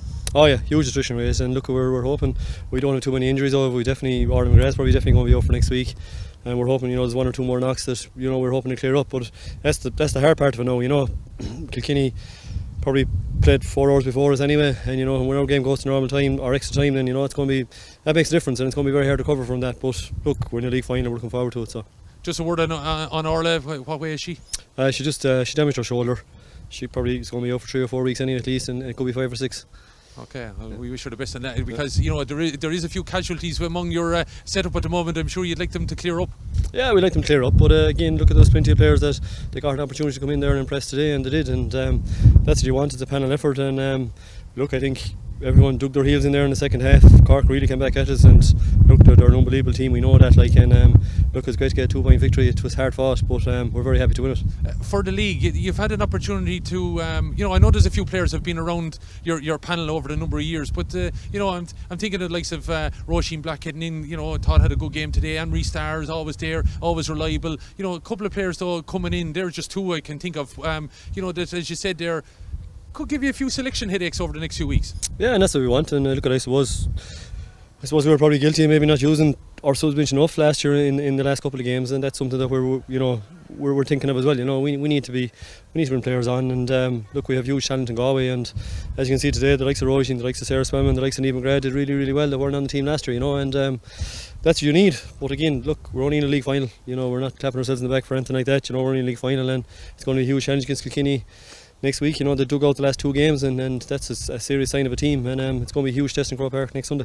Can I just ask you about the tactical maybe decision then of freeing, was it to free up Aoife Donoghue maybe? We know the pace that she has, maybe troubled the Cork back line a little bit with her switch to the full forward line? Yeah, it's a position Aoife is well used to. You know, she's played there before for Galway, and she plays there at times at her club, and look, we just felt that she troubled them inside with her pace, and she did, like, you know, in fairness, especially in extra time when we got the ball in low, you know.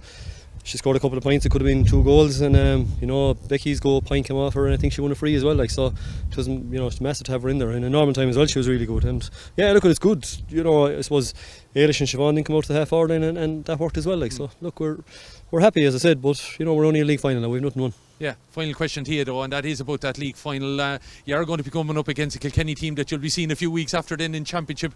Will we see a bit of shadowboxing, Call, or are you thinking there's a bit of silverware here to be won? We're the reigning title holders from 2019. You know, would you like to hold on to that bit of silverware? Oh yeah, there's not going to be any shadowboxing. You get to a league final, you want to win it, simple as that. And you get to Croke Park, you want to win any game you play there, and Kilkenny be the very same way. You know, it's look, it's a huge test for us, and it's a huge challenge for us, and look, I think the main thing is recovery and getting the bodies right for next week, but you know, we need to be at our best next week, and if we're going to win it, but yeah, certainly we'll be going up there to win.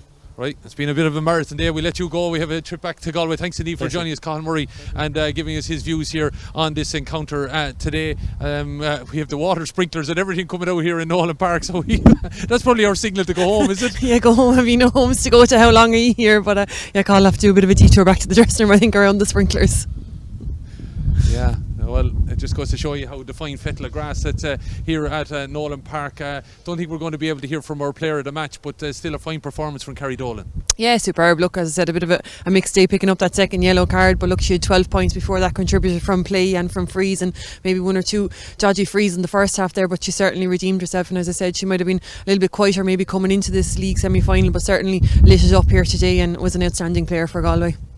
Right, we'll have had a marathon occasion, so I won't detain you a whole lot longer, but Galway or Kilkenny next weekend?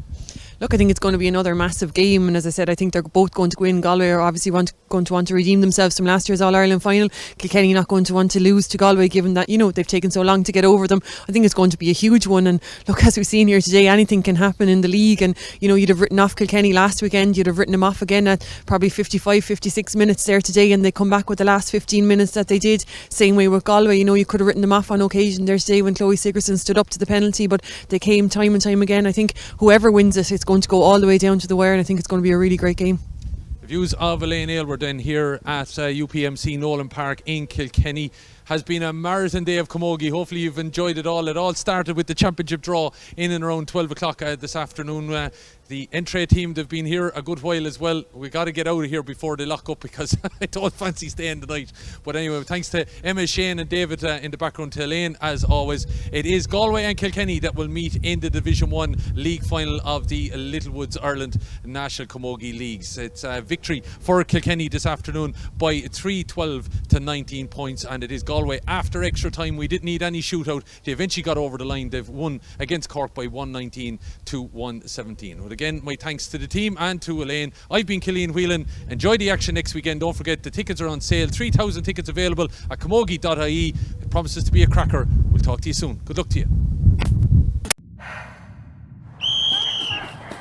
Our game is about more than sacrifice. Our game's about style. Camogie is the fastest field sport in the world. In our game, we play and create with flair. Push, all the way through, really good. We break records, smash ceilings, and shatter expectations. We live with our own expression. I am the best. We turn our style into art.